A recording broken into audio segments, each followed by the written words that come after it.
ಎಲ್ರಿಗೂ ನಮಸ್ಕಾರ. Indian polity ಸೀರೀಸ್ಗೆ ಎಲ್ರಿಗೂ ಸ್ವಾಗತ ಅಂತ ಹೇಳ್ತಾ, ಮೊದಲನೇ ಚಾಪ್ಟರ್ ಬಂದು making of the Indian constitution. So ಈ ಚಾಪ್ಟರ್ಗಿಂತ ಮುಂಚೆ ನಿಮಗೆ ಹಿಸ್ಟಾರಿಕಲ್ ಬ್ಯಾಕ್ಗ್ರೌಂಡ್ ಅಂತಿದೆ. ಸೊ ಅದನ್ನು ನೀವು ಮಾಡರ್ನ್ ಹಿಸ್ಟ್ರಿ ಓದ್ಬೇಕಾದ್ರೆ ಅಲ್ಲಲ್ಲೇ ಕವರ್ ಮಾಡ್ಕೊಳ್ಳಿ. ಇದಕ್ಕೆ ಸಪ್ರೇಟ್ ಕ್ಲಾಸ್ ಕೂಡ ಮಾಡಿಕೊಡ್ತೀನಿ, ಆಯಿತಾ? ಲಾಸ್ಟಲ್ಲಿ ಮಾಡೋಣ ಅದ್ರ ಬಗ್ಗೆ, ಬಿಡಿ. ಓಕೆ, ಈ ಒಂದು ಕ್ಲಾಸ್ ನೋಡೋಕ್ಕಿಂತ ಮುಂಚೆ NCERT ಕವರ್ ಮಾಡಿರ್ತಾರೆ ಅನ್ಕೋತೀನಿ. ಮಾಡಿಲ್ಲ ಅಂದ್ರೆ ಪರವಾಗಿಲ್ಲ, ಕ್ಲಾಸ್ ಆದ್ಮೇಲೆ ಮಾಡಿ. ಕ್ಲಾಸ್ ನೋಡ್ತಾನೆ ನಿಮ್ಮ ಲಕ್ಷ್ಮೀಕಾಂತಲ್ಲೂ ಕೂಡ ಮಾರ್ಕ್ ಮಾಡ್ತಾ ಹೋಗಿ ಹೈಲೈಟ್ ಮಾಡ್ಕೊಳ್ಳಿ. ಜೊತೆಗೆ ಎಕ್ಸ್ಟ್ರಾ ಪಾಯಿಂಟ್ಸ್ ಹೇಳ್ತೀನಿ, ಎಕ್ಸ್ಟ್ರಾ ಪಾಯಿಂಟ್ಸು ಕೂಡ ನೀವು ಅಲ್ಲಲ್ಲೇ ಬರ್ಕೊಳ್ಳಿ, ರೆಡ್ ಪೆನ್ ಯೂಸ್ ಮಾಡಿ ಬರ್ಕೊಳ್ಳಿ, ಆಯಿತಾ? ಶುರು ಮಾಡೋಣ ಹಂಗಂದರೆ. So first of all, what is making of the Indian constitution ಅಂದರೆ ನಮ್ಮ ಸಂವಿಧಾನ ಹೇಗೆಲ್ಲ ರಚಿಸಲ್ಪಟ್ಟಿತ್ತು, ಸ್ವಲ್ಪ ಹಿಸ್ಟ್ರಿನೆಲ್ಲ ನೋಡ್ತೀವಿ. ಸೊ ಇದು ನಿಮ್ಮ ಪ್ರಿಲಿಮ್ಸು ಮತ್ತು ಮೇನ್ಸಲ್ಲೂ ಕೂಡ ತುಂಬ ಹೆಲ್ಪ್ ಆಗುತ್ತೆ. ಈ ಒಂದು ಚಾಪ್ಟರ್ ತುಂಬ ಇಂಪಾರ್ಟೆಂಟ್ ಕೂಡ, ಸರಿನಾ? ದಯವಿಟ್ಟು ಸ್ಕಿಪ್ ಮಾಡಿಬಿಡಿ, ಡೀಟೇಲಾಗಿ ನೋಡಿ. ಓಕೆ, ಈಗ ಇಂಟ್ರೊಡಕ್ಷನ್ ಹೋಗೋಕ್ಕಿಂತ ಮುಂಚೆ ನಿಮಗೆ ಒಂದು ಎಕ್ಸಾಂಪಲ್ ಕೊಡ್ತೀನಿ, ನೀವೇ ಉತ್ತರ ಹೇಳಿ. ಈಗ ನೀವು ಇಡೀ ಇಂಡಿಯಾಗೆ ಒಂದಷ್ಟು ರೂಲ್ಸನ್ನು ತರಬೇಕಾಗಿರುತ್ತೆ. ಈಗ ನೀವು ತರಬೇಕು. ಈಗ ನೀವು ಒಬ್ಬರೇ ಆ ರೂಲ್ನ ತಂದರೆ ಏನಂತಾರೆ, ಏನಂತಾರಪ್ಪ ಅದಕ್ಕೆ? ಡಿಕ್ಟೇಟರ್ಶಿಪ್ ಅಂತಾರೆ, ಹೌದಾ? ಸಿಂಗಲ್ ಆಗಿ ಅಂತಾರೆ, ಅದಕ್ಕೆ ಡಿಕ್ಟೇಟರ್ಶಿಪ್. ಸೊ ದಟ್ ಅವನು ಎಲ್ಲ ಅಂದರೆ ಇಡೀ ದೇಶದ ಅವನ ಒಂದು ರೂಲ್ಸ್ ಆ್ಯಂಡ್ ರೆಗ್ಯುಲೇಷನ್ನ ಫಾಲೋ ಮಾಡಬೇಕು, ಅದಕ್ಕೆ ನಾವು ಡಿಕ್ಟೇಟರ್ಶಿಪ್ ಅಂತೀವಿ, ಹೌದಾ? ಓಕೆ, ಈಗ ಒಬ್ಬ ರೂಲ್ ತರ್ತಾ ಇದ್ದಾನೆ ಅಂತಂದರೆ ಆ ರೂಲು ಕೆಲವೊಬ್ಬರಿಗೆ ಇಷ್ಟ ಆಗದೆ ಇರ್ಬೋದು, ಹೌದಾ? ಅಥವಾ ನಾನು ತರೋ ರೂಲು ಇನ್ನೊಬ್ಬನಿಗೆ ಅಥವಾ ನಿಮ್ಗೆ ಇಷ್ಟ ಆಗದೆ ಇರ್ಬೋದು, ಹೌದಾ? ನಿಮ್ಗೆ ಇಷ್ಟ ಆಗದಿರೋದು ಇನ್ನೊಬ್ಬ ಮೂರನೇವನು ಯಾವನೋ ಇರ್ತಾನಲ್ಲ, ಅವ್ನಿಗೆ ಇಷ್ಟ ಆಗಬಹುದು, ಹೌದಾ? ಸೊ ಈ ಥರ ಒಪಿನಿಯನ್ಗಳಲ್ಲಿ ಸ್ವಲ್ಪ ಡಿಫ್ರೆನ್ಸಸ್ ಇದ್ದಾಗ ಏನು ಮಾಡಬೇಕು? ಒಂದು ಗ್ರೂಪ್ನ ಕರಿಬೇಕು, ಒಂದು ಗ್ರೂಪ್ ಫಾರ್ಮ್ ಮಾಡಬೇಕು, ಹೌದಾ? ಸೊ ಆ ಗ್ರೂಪ್ನ ಫಾರ್ಮ್ ಮಾಡಿ ಪ್ರತಿಯೊಬ್ಬರು ಅವರವರ ಒಂದಷ್ಟು ಥಾಟ್ಸ್ಗಳನ್ನ ಶೇರ್ ಮಾಡ್ಕೋಬೇಕು. ನೋಡಪ್ಪ, ಹಿಂಗೆ ಮಾಡೋಣ ಅಂತ ಹೇಳಬೇಕು. ಅವ್ರು ಏನು ಮಾಡ್ತಾರೆ, ಅವರು ಒಪ್ಕೋಬೇಕಾ ಅಂದರೆ ಅವರು ಕೂಡ ಅದನ್ನು ಯೋಚನೆ ಮಾಡಿ ಒಪ್ಕೊಂಡ್ರೆ ಚೆನ್ನಾಗಿರುತ್ತೆ, ಒಪ್ಕೊಳ್ಳಿಲ್ಲ ಅಂದ್ರೆ ನೋಡಪ್ಪ ಬೇಡ, ಚೆನ್ನಾಗಿಲ್ಲ ಇದು ಅಂತ ಹೇಳಬೇಕು, ಹೌದಾ? ಇದು ಗ್ರೂಪ್ ಮಾಡಿದ್ರೆ ಈ ಥರ ಇರುತ್ತೆ, ಹೌದಾ? ಸೊ ಇದೇ ಥರನೇ MN ರಾಯ್ ಅವರು ಕೂಡ ಒಂದು ಯೋಚನೆ ಮಾಡ್ತಾರೆ. ಏನು ಅಂತಂದರೆ, ಆ ಒಂದು ಟೈಮಲ್ಲಿ 1934 ಟೈಮಲ್ಲಿ ನಮಗೆ ಪೂರ್ಣ ಸ್ವರಾಜಿಂದ ನಮಗೆ ಸಂವಿಧಾನ ರಚನೆ ಮಾಡಬೇಕು ಅಂತ ಅಂದ್ಬಿಟ್ಟು ಒಂದಷ್ಟು ಡಿಮಾಂಡ್ಗಳನ್ನ ಇಡೋದಕ್ಕೆ ಶುರು ಮಾಡ್ತಾರೆ, ಹೌದಾ? ಸೊ ಯಾಕೆ ಸಡನ್ನಾಗಿ ಅಂತ ಹೇಳೋದಾದರೆ, ಒಬ್ಬ ಬ್ರಿಟಿಷ್ ಆಫೀಸರು ನಮ್ಮ ಇಂಡಿಯನ್ ನ್ಯಾಷನಲ್ ಕಾಂಗ್ರೆಸ್ ಮೆಂಬರ್ಸ್ನ ಅಥವಾ ಫ್ರೀಡಮ್ ಫೈಟರ್ಸ್ನ ಟೀಕೆ ಮಾಡಿಬಿಡ್ತಾನೆ. ಅಂದರೆ ನಿಮ್ಗೆ ಇಂಡಿಯನ್ಸು ಸಪ್ರೇಟಾಗಿ ಒಂದು ಸಂವಿಧಾನ ಇಲ್ಲ ಅಂತ. ಸೊ ಅದಾದಮೇಲೆ ಈ ಒಂದು ಬೆಂಕಿ ಹತ್ಕೊಳ್ಳುತ್ತೆ. ಅಂದರೆ ನಮಗೂ ಕೂಡ ಸಂವಿಧಾನ ಬೇಕು, ನಮ್ಮದೇ ಆದಂತಹ ಒಂದು ಇಂಡಿಪೆಂಡೆಂಟ್. ನೋಡಿ, ವರ್ಡ್ಸ್ಗಳ ಮೇಲೆ ಸ್ವಲ್ಪ ನಿಗಾ ಇರಲಿ. ಅಂದರೆ ಕಾನ್ಸ್ಟಿಟ್ಯೂಷನ್ ಆಫ್ ಇಂಡಿಯಾ ಅಂತ ಹೇಳ್ಬಿಟ್ರಾಗಲ್ಲ, ಇಂಡಿಪೆಂಡೆಂಟ್ ಕಾನ್ಸ್ಟಿಟ್ಯೂಷನ್ ಆಫ್ ಇಂಡಿಯಾ ಅಂತಂದರೆ ನಮ್ಮಷ್ಟಕ್ಕೆ ನಾವೇ ಅದನ್ನು ಬರೆದು ನಮಗೆ ನಾವೇ ಅರ್ಪಿಸ್ಕೊಳ್ತಾ ಇದ್ದೀವಿ, ಹೌದಾ? ನಮಗೆ ನಾವೇ ಬರೆದು ನಾವೇ ಅರ್ಪಿಸ್ಕೊಳ್ತಾ ಇದ್ದೀವಿ. ಸೊ ಅದು ವರ್ಡ್ ಚೆನ್ನಾಗಿದೆ ಅದು, ಹೌದಾ? ಓಕೆ, ಇದು MN ರಾಯ್ ಅವರು ಹೇಳಿದ್ರು. ಅಂದರೆ ಸಪ್ರೇಟ್ ಒಂದು ಗ್ರೂಪ್ ಬೇಕು. ಆ ಗ್ರೂಪ್ ಹೆಸರೇ ಕಾನ್ಸ್ಟಿಟ್ಯೂಯೆಂಟ್ ಅಸೆಂಬ್ಲಿ. ಏನಿದು? ತುಂಬ ಜನ ಕಾನ್ಸ್ಟಿಟ್ಯೂಯೆಂಟ್ ಅಸೆಂಬ್ಲಿ ಅಂದರೆ ಸ್ವಲ್ಪ ಬೇರೆ ಥರ ತಿಳ್ಕೊಬಿಡ್ತಾರೆ. ಅಸೆಂಬ್ಲಿ ಓಕೆ ಅದು ಇದು ಅಂತ ಅಂದ್ಕೊಂಡು ಜಸ್ಟ್ ಸಿಂಪಲಾಗಿ ಹೇಳಿದ್ರೆ ಇದೊಂದು ಗ್ರೂಪ್ ಅಂತ ತಿಳ್ಕೊಳ್ಳಿ. GROUP, group of people. So ಈ ಗ್ರೂಪ್ ಆಫ್ ಪೀಪಲ್ ಏನು ಮಾಡ್ತಾರೆ, ನಮ್ಮ ಸಂವಿಧಾನ ರಚನೆ ಮಾಡೋದಕ್ಕೆ ಹೆಲ್ಪ್ ಮಾಡ್ತಾರೆ, ಹೌದಾ? ಅವರು ಗ್ರೂಪಲ್ಲಿ ಡಿಸ್ಕಸ್ ಮಾಡಿ, ನಾನು ಹೇಳಿದ್ನಲ್ಲ, ಒಂದು ಗ್ರೂಪ್ ಮಾಡಿ ಡಿಸ್ಕಸ್ ಮಾಡಬೇಕು ಅಂತ. ಆ ರೀತಿ ಒಂದು ಗ್ರೂಪ್ನ ಫಾರ್ಮ್ ಮಾಡಿದ್ರೆ ಏನಾಗುತ್ತೆ, ಡಿಸ್ಕಸ್ ಮಾಡಿ ಒಂದು ರೂಲ್ಸ್ ಆ್ಯಂಡ್ ರೆಗ್ಯುಲೇಷನ್ ತರ್ತಾರೆ ಅಂತ. ಓಕೆ, ಈ ಪಾಯಿಂಟ್ ಅರ್ಥ ಆಗಿರುತ್ತೆ ಅನ್ಕೋತೇನೆ, ಈಸಿ ಪಾಯಿಂಟ್ ಇದು. ಸೊ ನೆಕ್ಸ್ಟ್ MN ರಾಯ್ ಅವರು ಹೇಳಿದಂತಹ ಮರುಕ್ಷಣನೇ ಅಂದರೆ ವರ್ಷನೇ ನಮ್ಮ ಇಂಡಿಯನ್ ನ್ಯಾಷನಲ್ ಕಾಂಗ್ರೆಸ್ ಅವರು ಅಫಿಷಿಯಲಿ ಡಿಮಾಂಡ್ ಮಾಡೋದಕ್ಕೆ ಶುರು ಮಾಡ್ತಾರೆ. ಯಾರ ಹತ್ರ? ಬ್ರಿಟಿಷವ್ರ ಹತ್ರ. ಅಂದರೆ ನಮಗೆ ನೀವೇನು ಕಂಪ್ಲೀಟ್ ಇಂಡಿಪೆಂಡೆನ್ಸ್ ಅಂತ ಕೇಳಿದ್ರು ಕೂಡ ನೀವು ಕೊಡ್ತಾ ಇಲ್ಲ, ನಮಗೆ ಈಗ ಸದ್ಯಕ್ಕೆ ಇಂಡಿಪೆಂಡೆಂಟ್ ಕಾನ್ಸ್ಟಿಟ್ಯೂಷನ್ ಫ್ರೇಮ್ ಮಾಡೋದಕ್ಕೆ ನಮಗೆ ಕಾನ್ಸ್ಟಿಟ್ಯೂಯೆಂಟ್ ಅಸೆಂಬ್ಲಿ ಫಾರ್ಮ್ ಮಾಡಿಕೊಡ್ಬೇಕು ಅಂತ ಹೇಳೋದಕ್ಕೆ ಶುರು ಮಾಡ್ತಾರೆ, ಹೌದಾ? ಸೊ ಅವರು ಏನು ಮಾಡ್ತಾರೆ, ಏನಕ್ಕೆ ಡಿಮಾಂಡ್ ಮಾಡೋದಕ್ಕೆ ಶುರು ಮಾಡ್ತಾರೆ. ಓಕೆ, ಇದು ಕೂಡ ಅರ್ಥ ಆಯಿತು. ಈ ಡಿಮಾಂಡು ನೋಡಿ, ಈ demand was accepted in principle by British government in August 1946. ಅಲ್ಲ, ಬ್ರಿಟಿಷವ್ರ ಮುಂದೆ ಏನೇ ಒಂದಷ್ಟು ಪ್ರಪೋಸಲ್ ಇಟ್ಟರು ಕೂಡ ರಿಜೆಕ್ಟ್ ಮಾಡ್ತಾ ಇದ್ದಂತಹ ಬ್ರಿಟಿಷರು ಸಡನ್ನಾಗಿ ಅಕ್ಸೆಪ್ಟ್ ಮಾಡೋದಕ್ಕೆ ಶುರು ಮಾಡಿದ್ರು ಅಂತ ಹೇಳೋದಾದರೆ, ವರ್ಲ್ಡ್ ವಾರ್ II ನಡೀತಾ ಇತ್ತು. ನೋಡಿ, ಇಲ್ಲೇ ವರ್ಲ್ಡ್ ವಾರ್ II ಮೆನ್ಷನ್ ಮಾಡಿದ್ದೀನಿ. ಓಕೆ, ವರ್ಲ್ಡ್ ವಾರ್ II ನಡೀತಾ ಇತ್ತು. ವರ್ಲ್ಡ್ ವಾರ್ II ಅಲ್ಲಿ ಇಂಡಿಯನ್ ಇನ್ವಾಲ್ವ್ಮೆಂಟು ತುಂಬ ಇಂಪಾರ್ಟೆಂಟ್ ಆಗಿರುತ್ತೆ ಬ್ರಿಟಿಷವ್ರಿಗೆ.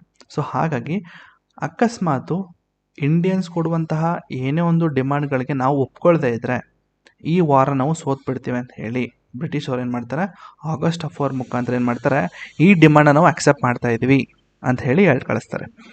ನೆಕ್ಸ್ಟು ಸ್ಟಾಫೋರ್ಡ್ ಕ್ರಿಪ್ಸ್ ಅವ್ರು ಬರ್ತಾರೆ. ಸರ್ ಸ್ಟಾಫೋರ್ಡ್ ಕ್ರಿಪ್ಸ್ ಅವ್ರು ಬರ್ತಾರೆ, A member of a cabinet, ಅಂದರೆ ಅಲ್ಲಿ British parliament member cabinet member ಏನಿದ್ರು ಅವ್ರು ಬರ್ತಾರೆ. ಸೊ ಅವ್ರು ಬಂದು ಏನು ಮಾಡ್ತಾರೆ, ನೋಡಪ್ಪ ನಾವು ಈ ಒಂದು ಪ್ರಪೋಸಲ್ಲು, ಅದೊಂದು ಡ್ರಾಫ್ಟ್ ಪ್ರಪೋಸಲ್ ತಗೊಬರ್ತಾರೆ. ಅಂತಂದರೆ ನೀವು ಮಾಡ್ಕೋಬಹುದು, ಸಪ್ರೇಟ್ ಆದಂಥ ಒಂದು ಕಾನ್ಸ್ಟಿಟ್ಯೂಷನ್ ಮಾಡ್ಕೋಬೋದು. ಆದರೆ ಏನೇ ಮಾಡಿದ್ರು ಕೂಡ World War II ಆದಮೇಲೆ, ಅಂದರೆ ನಿಮ್ಮ ಇನ್ವಾಲ್ವ್ಮೆಂಟ್ ಇರಬೇಕು, ಜೊತೆಗೆ ಇನ್ವಾಲ್ವ್ಮೆಂಟ್ ಆದಮೇಲೆ World War II ಆದಮೇಲೆ ನಿಮಗೆ ಈ ಒಂದು ಡಿಮಾಂಡ್ ಅಂದರೆ ಏನು ನೀವು ಕೊಟ್ಟಿದ್ದೀರಾ ಅದನ್ನು ನಾವು ಅಕ್ಸೆಪ್ಟ್ ಮಾಡಿಕೊಂಡು ನೀವು ಫಾರ್ಮ್ ಮಾಡ್ಕೊಳ್ಳಿ ಅಂತ ಹೇಳಿದ್ರು. ಬಟ್ ಈ ಪ್ರಪೋಸಲ್ನ ಯಾರು ರಿಜೆಕ್ಟ್ ಮಾಡಿದ್ರು? ಮುಸ್ಲಿಂ ಲೀಗ್ ಅವರು ರಿಜೆಕ್ಟ್ ಮಾಡ್ತಾರೆ. ನೋಡಿ, ರಿಜೆಕ್ಟೆಡ್. ಯಾಕೆ ರಿಜೆಕ್ಟ್ ಮಾಡಿದ್ರು?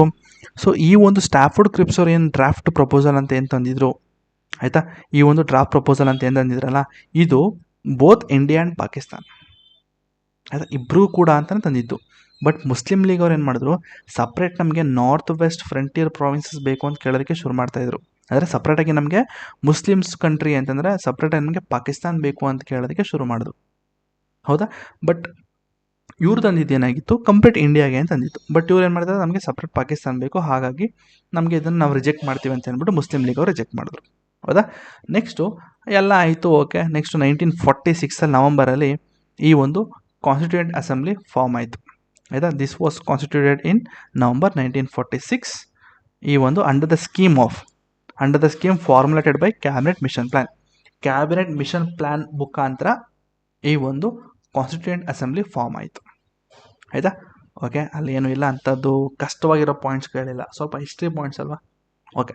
Next the constituent assembly was partly elected ಅಥವಾ ಪಾರ್ಟ್ಲಿ ನಾಮಿನೇಟೆಡ್ ಬಾಡಿ. ಗೊತ್ತಿರಲಿ, ಕೇಳ್ಬೋದು ನಿಮಗೆ, constituent assemblies completely elected body ಅಥವಾ constituent assemblies completely nominate body ಅಂತ ಕೇಳ್ಬಿಡ್ತಾನೆ UPSC ಪ್ರಿಲಿಮ್ಸ್ ಪಾರ್ಟಲ್ಲೇ, ಸ್ಟೇಟ್ಮೆಂಟ್ ಬೇಸ್ ಕ್ವಶನಲ್ಲಿ. ಅದು ತಪ್ಪು, ಆಯಿತಾ. ಕಾನ್ಸ್ಟಿಟ್ಯೂಯೆಂಟ್ ಅಸೆಂಬ್ಲಿ ಬಂದು ಅದು ಫುಲ್ಲು ಎಲೆಕ್ಟೆಡ್ ಅಲ್ಲ, ಅದು ಫುಲ್ ನಾಮಿನೇಟೆಡ್ ಬಾಡಿ ಕೂಡ ಅಲ್ಲ, ಎರಡೂ ಕೂಡ ಮಿಕ್ಸ್ ಆಗಿರುವಂತಹ ಒಂದು ಬಾಡಿ, ಆಯಿತಾ. Next moreover the members were to be indirectly elected by the members of provincial assemblies. ಈಗ ನಿಮ್ಮ ಮಾಡರ್ನ್ ಹಿಸ್ಟ್ರಿಯಲ್ಲಿ ಹೇಳೋದಾದರೆ ಅಲ್ಲಿ ನಿಮಗೆ ಇಂಪೀರಿಯಲ್ ಲೆಜಿಸ್ಲೇಟಿವ್ ಅಸೆಂಬ್ಲಿ ಅಂತಿದೆ, ಅಥವಾ ನೀವು ಅದನ್ನು ಸೆಂಟ್ರಲ್ ಗೌರ್ಮೆಂಟ್ ಅಂತ ತಿಳ್ಕೊಳ್ಳಿ, ಆಯಿತಾ. ಅದಕ್ಕೆ ಇಂಪೀರಿಯಲ್ ಲೆಜಿಸ್ಲೇಟಿವ್ ಅಸೆಂಬ್ಲಿ ಅಂತಿತ್ತು. ನೆಕ್ಸ್ಟು ಸ್ಟೇಟ್ ಗೌರ್ಮೆಂಟ್ ಅಂತಂದರೆ ಏನು, ಜಸ್ಟ್ ನಿಮ್ಮ ಅಂಡರ್ಸ್ಟ್ಯಾಂಡಿಂಗ್ ಹೇಳ್ತಿರೋದು. ಸ್ಟೇಟ್ ಗೌರ್ಮೆಂಟ್ ಅಂತಂದರೆ ಇದೆ provincial legislative, PLA, provincial legislative assembly. ಈಗ ಡೈರೆಕ್ಟ್ಲಿ ಎಲೆಕ್ಟೆಡ್ ಮತ್ತು ಇಂಡೈರೆಕ್ಟ್ಲಿ ಎಲೆಕ್ಟೆಡ್ ಬಗ್ಗೆ ಹೇಳ್ತೀನಿ. ಈಗ ನೀವು ಜನ ಪೀಪಲ್ ಆಫ್ ಇಂಡಿಯಾ, ಈ ಪೀಪಲ್ಸು ನಮ್ಮ ಸಾಮಾನ್ಯ ಜನ ಏನು ಮಾಡ್ತಾರೆ, ಒಬ್ಬನ ಎಲೆಕ್ಟ್ ಮಾಡಿ ಕಳಿಸ್ತಾರೆ. ಯಾರೋ ಒಬ್ಬ ಮೆಂಬರ್ ಇಲ್ಲಿ ಈ ಒಂದು ಪ್ರೊವಿನ್ಷಿಯಲ್ ಲೆಜಿಸ್ಲೇಟಿವ್ ಅಸೆಂಬ್ಲಿ ಕಳಿಸ್ತಾರೆ, ಆಯಿತಾ. ಇದಕ್ಕೆ ನಾವು ಏನಂತೀವಿ, ಜನರಿಂದ ಚುನಾಯಿತರಾದಂತಹ ಸದಸ್ಯರಿಗೆ ನಾವೇನಂತೀವಿ, ಡೈರೆಕ್ಟ್ಲಿ ಎಲೆಕ್ಟೆಡ್. ಜನರಿಂದ ಯಾರೇ ಎಲೆಕ್ಟೆಡ್ ಆದರೂ ಕೂಡ ಅದಕ್ಕೆ ನಾವು ಡೈರೆಕ್ಟ್ ಅಂತೀವಿ. ನಾವು ಎಲೆಕ್ಟ್ ಮಾಡಿ ಕಳಿಸಿದ್ದೀವಲ್ಲ ಈ ಮೆಂಬರು ಇನ್ನೊಬ್ಬನ ಎಲೆಕ್ಟ್ ಮಾಡ್ತಾನೆ, ಆಯಿತಾ. ಇದಕ್ಕೆ ನಾವೇನಂತೀವಿ, ಈ ಒಂದು ಪ್ರೊಸೆಸ್ಗೆ ನಾವೇನಂತೀವಿ, ಇಂಡೈರೆಕ್ಟ್ ಎಲೆಕ್ಷನ್. ಅರ್ಥ ಆಗಿರುತ್ತೆ ಅನ್ಕೋತೀನಿ. ಡೈರೆಕ್ಟ್ ಮತ್ತು ಎಲೆಕ್ಷನು, ಇದು ಇಂಡೈರೆಕ್ಟ್ ಎಲೆಕ್ಷನು ಅರ್ಥ ಆಗಿರುತ್ತೆ ಅನ್ಕೋತೀನಿ. ಓಕೆ. ಸೊ ಹಾಗಾದರೆ ಈ ಮೆಂಬರ್ಸ್ ಬಂದು ಇಂಡೈರೆಕ್ಟ್ಲಿ ಎಲೆಕ್ಟೆಡ್, ಅಂದರೆ ಈ ಒಂದು ಪ್ರೊಸೆಸ್ಸು ಇಂಡೈರೆಕ್ಟ್ಲಿ ಎಲೆಕ್ಟೆಡ್ ಅಂದರೆ ನಾವು ನಾವು ಚೂಸ್ ಮಾಡಿ ಏನು ಕಳಿಸಿರ್ತೀವಿ ಒಬ್ಬನ್ನ, ಅವನು ಇನ್ನೊಬ್ಬನ ಎಲೆಕ್ಟ್ ಮಾಡಿ ಕಳಿಸ್ತಾನೆ, ಆಯಿತಾ. ಇದೇ ಪ್ರೊಸೆಸ್ ಆಗಿರೋದು ಇಂಡೈರೆಕ್ಟ್ಲಿ ಎಲೆಕ್ಟೆಡ್. ಮತ್ತು with elected on a limited franchise. ಇದು UPSC ಪ್ರಿಲಿಮ್ಸ್ 2023 ಕೇಳಿದಂಥ ಒಂದು ಕ್ವಶನು. ಹಾಗಾದರೆ ಈ ಅಸೆಂಬ್ಲಿಲಿ ಯಾರೆಲ್ಲ ಇದ್ದರು ಅಂತಂದರೆ, Hindus, Muslims, Sikhs, Parsis, Anglo Indians, Indian Christians, SC ST, including womens of all these sections, ಎಲ್ಲ ಸೆಕ್ಷನ್ ಪೀಪಲ್ಲು ಕೂಡ ಇನ್ವಾಲ್ವ್ ಆಗಿದ್ರು, ಆಯಿತಾ. ಓಕೆ. ಕಂಪೋಸಿಷನ್. ಹಾಗಾದರೆ ಈ ಒಂದು ಕಾನ್ಸ್ಟಿಟ್ಯೂಯೆಂಟ್ ಅಸೆಂಬ್ಲಿಲಿ ಯಾರ್ಯಾರು ಇದ್ದರು ಅಂತ, ಅಂದರೆ ಎಷ್ಟು ಜನ ಇದ್ದರು, ಯಾರಿದ್ರು ಅಂತ ನೋಡೋಣ. ಈಗ ಫಸ್ಟ್ ಆಫ್ ಆಲ್, ಈಗ ನಾನು ಕಾನ್ಸ್ಟಿಟ್ಯೂಯೆಂಟ್ ಅಸೆಂಬ್ಲಿ ಅಂತಂದರೆ ಏನಂತ ಹೇಳಿದೆ, ಇಟ್ಸ್ ಜಸ್ಟ್ ಲೈಕ್ ಗ್ರೂಪ್ ಅಂತ ಹೇಳಿದೆ. ಗ್ರೂಪ್ ಅಂತ ತಿಳ್ಕೊಳ್ಳಿ, ಆಯಿತಾ. ಅದು ನಿಮ್ಮ ಲಾ ಫ್ರೇಮಿಂಗ್ ಗ್ರೂಪ್ ಅಂತ ತಿಳ್ಕೊಳ್ಳಿ, ಅಥವಾ ಕಾನ್ಸ್ಟಿಟ್ಯೂಷನ್ ಫಾರ್ಮಿಂಗ್ ಅಥವಾ ಫ್ರೇಮಿಂಗ್ ಗ್ರೂಪ್ ಅಂತ ತಿಳ್ಕೊಳ್ಳಿ. ಜಸ್ಟ್ ಗ್ರೂಪ್ ಅಂದರೂ ಕೂಡ ಓಕೆ, ಆಯಿತಾ. ಈ ಗ್ರೂಪ್ನ ಯಾವಾಗ ಅದು ಫಾರ್ಮ್ ಆಯಿತು, 1946 ನವಂಬರಲ್ಲಿ ಇದು ಕಾನ್ಸ್ಟಿಟ್ಯೂಟ್ ಆಯಿತು, ಅಂದರೆ ಫಾರ್ಮ್ ಆಯಿತು, okay, based on cabinet mission plan ಅಂತಂದರೆ ಕ್ಯಾಬಿನೆಟ್ ಮೆಂಬರ್ಸು, ಓಕೆ ಅಂದರೆ ಕ್ಯಾಬಿನೆಟ್ ಮಿಷನ್ ಅಂತ ಬರುತ್ತೆ ನಿಮ್ಮ Lakshmikant, sorry history, modern history ಓದಬೇಕಾದ್ರೆ ನಿಮ್ಗೆ ಗೊತ್ತಾಗುತ್ತೆ ಕ್ಯಾಬಿನೆಟ್ ಮಿಷನ್ ಅಂತಂದರೆ ಏನು ಅಂತ. ಸೊ ಈ ಒಂದು ಕ್ಯಾಬಿನೆಟ್ ಮೆಂಬರ್ಸು ಒಂದಷ್ಟು ಜನ ತೊಗೊಂಬಂದಿರುತ್ತೆ, ಅದಕ್ಕೆ ನಾವು ಕ್ಯಾಬಿನೆಟ್ ಮಿಷನ್ ಪ್ಲಾನ್ ಅಂತ ಹೇಳ್ತೀವಿ, ಆಯಿತಾ. ಸೊ ಅಷ್ಟು ಗೊತ್ತಿರುತ್ತೆ, ಹಿಸ್ಟ್ರಿ ಓದಿದ್ರೆ ನಿಮ್ಗೆ ಗೊತ್ತಾಗುತ್ತೆ, ಹಿಸ್ಟ್ರಿ ಓದಿದ್ರೆ ಅಂದ್ರೆ ಪರವಾಗಿಲ್ಲ, ಜಸ್ಟ್ ಕ್ಯಾಬಿನೆಟ್ ಮಿಷನ್ ಪ್ಲಾನ್ ಅಂತ ತಿಳ್ಕೊಳ್ಳಿ. ಅಂದರೆ ಇದು ನಮ್ಮ ಪ್ಲ್ಯಾನ್ ಅಲ್ಲ. ಕಾನ್ಸ್ಟಿಟ್ಯೂಂಟ್ ಅಸೆಂಬ್ಲಿ ಆ್ಯಕ್ಚುಲಿ ಅದು ಐಡಿಯಾ ನಮ್ಮ ಎನ್ ರಾಯ್ ಅವ್ರದ್ದು ಓಕೆ, ಬಟ್ ಅದು ಒಪ್ಪಿಗೆಯಾಗಿ ಓಕೆ ಮಾಡಿ ಅಂತ ಹೇಳಿದ್ದು ಯಾವುದು, ಕ್ಯಾಬಿನೆಟ್ ಮಿಷನ್ ಪ್ಲ್ಯಾನ್. ಹಾಗಾದರೆ ಅದು ಇಂಡಿಪೆಂಡೆಂಟ್ ಡಿಸಿಷನ್ ಅಲ್ಲ, ಕ್ಯಾಬಿನೆಟ್ ಮಿಷನ್ ಪ್ಲ್ಯಾನಿಂದ ಆದಂತಹ ಒಂದು ಗ್ರೂಪ್ ಅಂತ ಹೇಳ್ಬೋದು. ಈಗ ಈ ಗುಂಪಲ್ಲಿ ಎಷ್ಟು ಜನ ಇದ್ದಾರಪ್ಪ, 389 ಜನ ಇದ್ದರು. ಆ 389 ಜನದಲ್ಲಿ ಬ್ರಿಟಿಷ್ ಇಂಡಿಯಾಗೆ ಎಷ್ಟು ಜನ ಇದ್ದರು, 296, ಆಯಿತಾ. ಪ್ರಿನ್ಸ್ಲಿ ಸ್ಟೇಟ್ಸ್ ಅಂತಂದರೆ ಎಷ್ಟು ಜನ ಇದ್ದರು, 93 ಸೀಟು. ಈಗ ಬ್ರಿಟಿಷ್ ಇಂಡಿಯಾ ಅಂತಂದ್ರೆ ಏನು, ಬರೀ ಬ್ರಿಟಿಷ್ ಒಂದೇನಾ, ನೋ. ಪ್ರಿನ್ಸ್ಲಿ ಸ್ಟೇಟ್ ಬಿಟ್ಟು ಇನ್ನೆಲ್ಲ ಏನೇನು ಪಾರ್ಟ್ಸ್ ಇತ್ತು ಇಂಡಿಯಾದ ಪಾರ್ಟು, ಇಂಡಿಯನ್ ಟೆರಿಟರಿ ಏನೇನಿತ್ತು ಅದೆಲ್ಲ ಬ್ರಿಟಿಷ್ ಇಂಡಿಯಾ. ಈಗ ಪ್ರಿನ್ಸ್ಲಿ ಸ್ಟೇಟ್ಸ್ ಬಗ್ಗೆ ಹೇಳೋದಾದರೆ ಏನಿದು ಪ್ರಿನ್ಸ್ಲಿ ಸ್ಟೇಟ್ಸ್ ಅಂತಂದರೆ, ಅಂದರೆ ಲೈಕ್ ಕಿಂಗ್ಸು ಮೊನಾರ್ಕಿ ಏನು ನಡೀತಾ ಇರುತ್ತೆ ಅದಕ್ಕೆ ನಾವು ಪ್ರಿನ್ಸ್ಲಿ ಅಂತ ಹೇಳ್ತೀವಿ. ಈಗ ನಮ್ಮ ಮೈಸೂರು ಅಂತಂದರೆ ಮೈಸೂರು ಇದೆ ಅಲ್ವಾ, ಅವೆಲ್ಲ ಪ್ರಿನ್ಸ್ಲಿ ಸ್ಟೇಟ್ಗಳಿತ್ತು. ಅದೇ ರೀತಿ ನಮ್ಮ ಇಂಡಿಯಾದಲ್ಲಿ 93 ಸೀಟ್ಗಳು ಈ ಒಂದು ರಾಜರ ಆಡಳಿತದ ಒಂದು ಪ್ರದೇಶಕ್ಕೆ ಅಂತ ಮೀಸಲಿಟ್ಟಿದ್ರು, ಆಯಿತಾ. ನೆಕ್ಸ್ಟು ಈ ಬ್ರಿಟಿಷ್ ಇಂಡಿಯಾಗೆ 296 ಸೀಟ್ ಕೊಟ್ಟಿದ್ರು, ಆಯಿತಾ. ಈ 296 ಸೀಟಲ್ಲೇ 292 ಸೀಟು 11 ಗವರ್ನರ್ಸ್ ಪ್ರಾವಿನ್ಸ್ಗೆ ಕೊಟ್ಟರು. ಅಂದರೆ ಗವರ್ನರ್ಗಳು ಆಡಳಿತ ಮಾಡ್ತಾ ಇದ್ದಂತಹ ಒಂದಷ್ಟು ಪ್ರದೇಶಗಳಿಗೆ ಈ ಒಂದು 292 ಸೀಟ್ಗಳನ್ನ ಕೊಟ್ಟರು. ಹಾಗಾದರೆ ಈ 11 ಗವರ್ನರ್ ಪ್ರಾವಿನ್ಸಸ್ ಯಾವುದು ಅಂತಂದರೆ ಇದೆ ನೋಡಿ, Madras, Bombay, UP, Bihar, central provinces, Orissa, Punjab, north west frontier provinces ಯಾವುದು, ನಿಮ್ಮ ಪಾಕಿಸ್ತಾನ ಲಾಹೋರ್ ಸೈಡು, ಹೌದಾ. ನಿಮ್ಮ ನೆಕ್ಸ್ಟ್ ಸಿಂಧು, ಬೆಂಗಾಲು, ಅಸ್ಸಾಂ, ಇದು 11 ಗವರ್ನರ್ ಪ್ರಾವಿನ್ಸಸ್ಸು. ಇನ್ನು ಮಿಕ್ಕಿದ 4 ಸೀಟ್ನ ಏನು ಮಾಡಿದ್ರು, ಚೀಫ್ ಕಮಿಷನರ್ ಪ್ರಾವಿನ್ಸಸ್ಗೆ ಕೊಟ್ಟರು. ಈ ಚೀಫ್ ಕಮಿಷನರ್ ಪ್ರಾವಿನ್ಸಸ್ ಯಾವುದಾದ್ರು ಅಂದರೆ ಡೆಲ್ಲಿ, ಅಜ್ಮೇರ್, ಮೆರ್ವಾರ, ಕೂರ್ಗು ಮತ್ತು ಬ್ರಿಟಿಷ್ ಬಲೂಚಿಸ್ತಾನ್, ಹೌದಾ. ಈಗ ರೀಸೆಂಟಾಗಿ ಬಲೂಚಿಸ್ತಾನ್ ಕೂಡ ಟ್ರೆಂಡಲ್ಲಿದೆ, ನ್ಯೂಸು ನೋಡ್ಕೊಳ್ಳಿ, ಕರೆಂಟ್ ಅಫೇರ್ಸು, ಆಯಿತಾ. ಓಕೆ, ಇದು ಬ್ರಿಟಿಷ್ ಇಂಡಿಯಾ. ನೆಕ್ಸ್ಟು ಈ ಒಂದು 93 ಸೀಟ್ ಏನಿತ್ತು ಇದನ್ನು ಕಿಂಗ್ ಅಂದರೆ ರಾಜರ ಒಂದು ಇದಕ್ಕೆ ಅಂತಲೇ ಮೀಸಲ್ಪಟ್ಟು ಇಟ್ಟಿದ್ರು, ಬಟ್ ಅದು ಫಿಲ್ ಆಗಲಿಲ್ಲ. ಸ್ಟಾರ್ಟಿಂಗ್ ಅದಕ್ಕೆ ಯಾರೂ ಬರಲಿಲ್ಲ, ಆಯಿತಾ. ಏನಿದೆ next, seats were to be filled by nomination not election. ಅಂದರೆ ಇವ್ರಿಗೆ ನಾಮಿನೇಷನ್ ಆಗ್ತಾಯಿತ್ತು, ಅಂದರೆ ರಾಜರು ಎಲೆಕ್ಟ್ ಮಾಡಿ ಕಳಿಸ್ತಾಯಿದ್ರು, ಅಂದರೆ ಎಲೆಕ್ಟ್ ಅನ್ನೋಕ್ಕಾಗಲ್ಲ, ನಾಮಿನೇಟ್ ಮಾಡಿ ಕಳಿಸ್ತಾಯಿದ್ರು. ಅಲ್ಲೇನು ರಾಜರಿದ್ರಲ್ಲ ಆ ರಾಜರು ನಾಮಿನೇಟ್ ಮಾಡಿ ಕಳಿಸ್ತಾಯಿದ್ರು. ಯಾವುದೋ ಇದು ಪ್ರಿನ್ಸಿ ಸ್ಟೇಟ್ಗೆ, ಓಕೆ ಅರ್ಥ ಆಗಿರುತ್ತೆ ಅನ್ಕೋತೀನಿ. ಟೋಟಲಾಗಿ 296 ಸೀಟ್ ಇತ್ತು, 389 ಇತ್ತು, 296 ಬ್ರಿಟಿಷ್ಗೆ, 93 ಪ್ರಿನ್ಸಿ ಸ್ಟೇಟ್ಗೆ. ಆ 296 ಸೀಟ್ಗಳಲ್ಲಿ 292 11 ಪ್ರಾವಿನ್ಸಸ್ ಕೊಟ್ಟಿದ್ರು ಗವರ್ನರ್ ಪ್ರಾವಿನ್ಸಸ್ಗೆ. ನೆಕ್ಸ್ಟ್ 4 ಸೀಟ್ ಬಂದು ಈ ಒಂದು ಚೀಫ್ ಕಮಿಷನರ್ ಪ್ರಾವಿನ್ಸ್ ಕೊಟ್ಟಿದ್ರು. 93 ಸೀಟ್ ಏನಿತ್ತು ಅದು ನಿಮ್ಮ ಪ್ರಿನ್ಸಿ ಸ್ಟೇಟ್ ಕೊಟ್ಟಿದ್ರು, ಬಟ್ ಅದು ಫಿಲ್ ಆಗಿಲ್ಲ, ಅಂದರೆ ಸ್ವಲ್ಪ ಹಿಂದುಳಿದ್ರು. ಯಾರು ಪ್ರಿನ್ಸಿ ಸ್ಟೇಟ್ಗಳು ಸ್ಟಾರ್ಟಿಂಗು ಬರಲಿಲ್ಲ, ಆಮೇಲೆ ಬಂದರು, ಆಯಿತಾ. ಅದನ್ನು ಕೂಡ ಮುಂದೆ ನೋಡೋಣ. ಈಗ composition of constituent assembly. So election ಎಲ್ಲ ಹೇಗಾಯಿತು, ಎಲೆಕ್ಷನ್ ಮೆಥಡ್ ಎಲ್ಲ ಓಕೆ. ಬ್ರಿಟಿಷ್ ಇಂಡಿಯಾದಲ್ಲೇ ನಾನು ಹೇಳಿದಂಗೆ ಇಂಡೈರೆಕ್ಟ್ ಎಲೆಕ್ಷನ್ ಆಯಿತು, ಯಾರಿಂದ, ನಿಮ್ಮ ಪ್ರೊವಿನ್ಷಿಯಲ್ ಲೆಜಿಸ್ಲೇಟಿವ್ ಅಸೆಂಬ್ಲಿಯಿಂದ ಆಯಿತು, ಓಕೆ. ಅದು ಕೂಡ proportional representation using single transferable vote, ಅಂತಂದರೆ ಸಿಂಗಲ್ ವೋಟ್ ಮುಖಾಂತರ ಆದಂತಹ ವೋಟು, ಅಂದರೆ ಒಬ್ಬರಿಗೆ ಒಂದೇ ವೋಟನ್ನು ಕೊಟ್ಟು ಎಲೆಕ್ಷನ್ ಆಗಿ ಕಳೆದಂತಹ ಒಂದು ಪ್ರೊಸೀಜರ್ ಇದು. ಬಟ್ ಈ ಒಂದು ಪ್ರಪೋರ್ಷನಲ್ ರೆಪ್ರೆಸೆಂಟೇಷನ್ ನಾನು ಮುಂದಿನ ಕ್ಲಾಸಲ್ಲಿ ಹೇಳ್ಕೊಡ್ತೀನಿ, ಅದೇ ಈಗ ಸದ್ಯಕ್ಕೆ ಬೇಡ. ನೆಕ್ಸ್ಟು ಈ ಪ್ರಿನ್ಸಿ ಸ್ಟೇಟ್ಸ್ ಏನು, ಈ ಪ್ರಿನ್ಸಿ ಸ್ಟೇಟ್ ಇದ್ದಂತಹ ಮೆಂಬರ್ಸ್ಗಳು 93 ಸೀಟ್ ಇತ್ತಲ್ಲ, ಆ ಒಂದು 93 ಸೀಟ್ಗೆ ಮೆಂಬರ್ಸ್ಗಳೇನಿದ್ರು ಆ ಮೆಂಬರ್ಸ್ಗೆ ರೂಲರ್ ಅಂದರೆ ಅವ್ರ ಕಿಂಗ್ ಇರ್ತಾರಲ್ಲ ಆ ಕಿಂಗು ನಾಮಿನೇಟ್ ಮಾಡಿ ಕಳಿಸ್ತಾಯಿದ್ರು, ಆಯಿತಾ. So next nature of assembly ಹೇಳಿದರೆ ಪಾರ್ಟ್ಲಿ ನಾಮಿನೇಟೆಡು ಮತ್ತು ಪಾರ್ಟ್ಲಿ ಎಲೆಕ್ಟೆಡು ಮತ್ತು ಇಂಡೈರೆಕ್ಟ್ ಎಲೆಕ್ಷನ್ ಆಗ್ತಾಯಿತ್ತು, ಅದು ಕೂಡ ಲಿಮಿಟೆಡ್ ಫ್ರಾಂಚೈಸ್, ಹೇಳಿದ್ದೀನಿ ಇದನ್ನು, okay. Next election result. So July August 1946 okay election ಆಗುತ್ತೆ, ಹೌದಾ. ಸೊ ಈ ಒಂದು ಎಲೆಕ್ಷನಲ್ಲಿ ಅಂದರೆ ಇದೇ ಒಂದು ಕಾನ್ಸ್ಟಿಟ್ಯೂಂಟ್ ಅಸೆಂಬ್ಲಿ ಎಲೆಕ್ಷನ್ ಆಗುತ್ತೆ, ಆಯಿತಾ.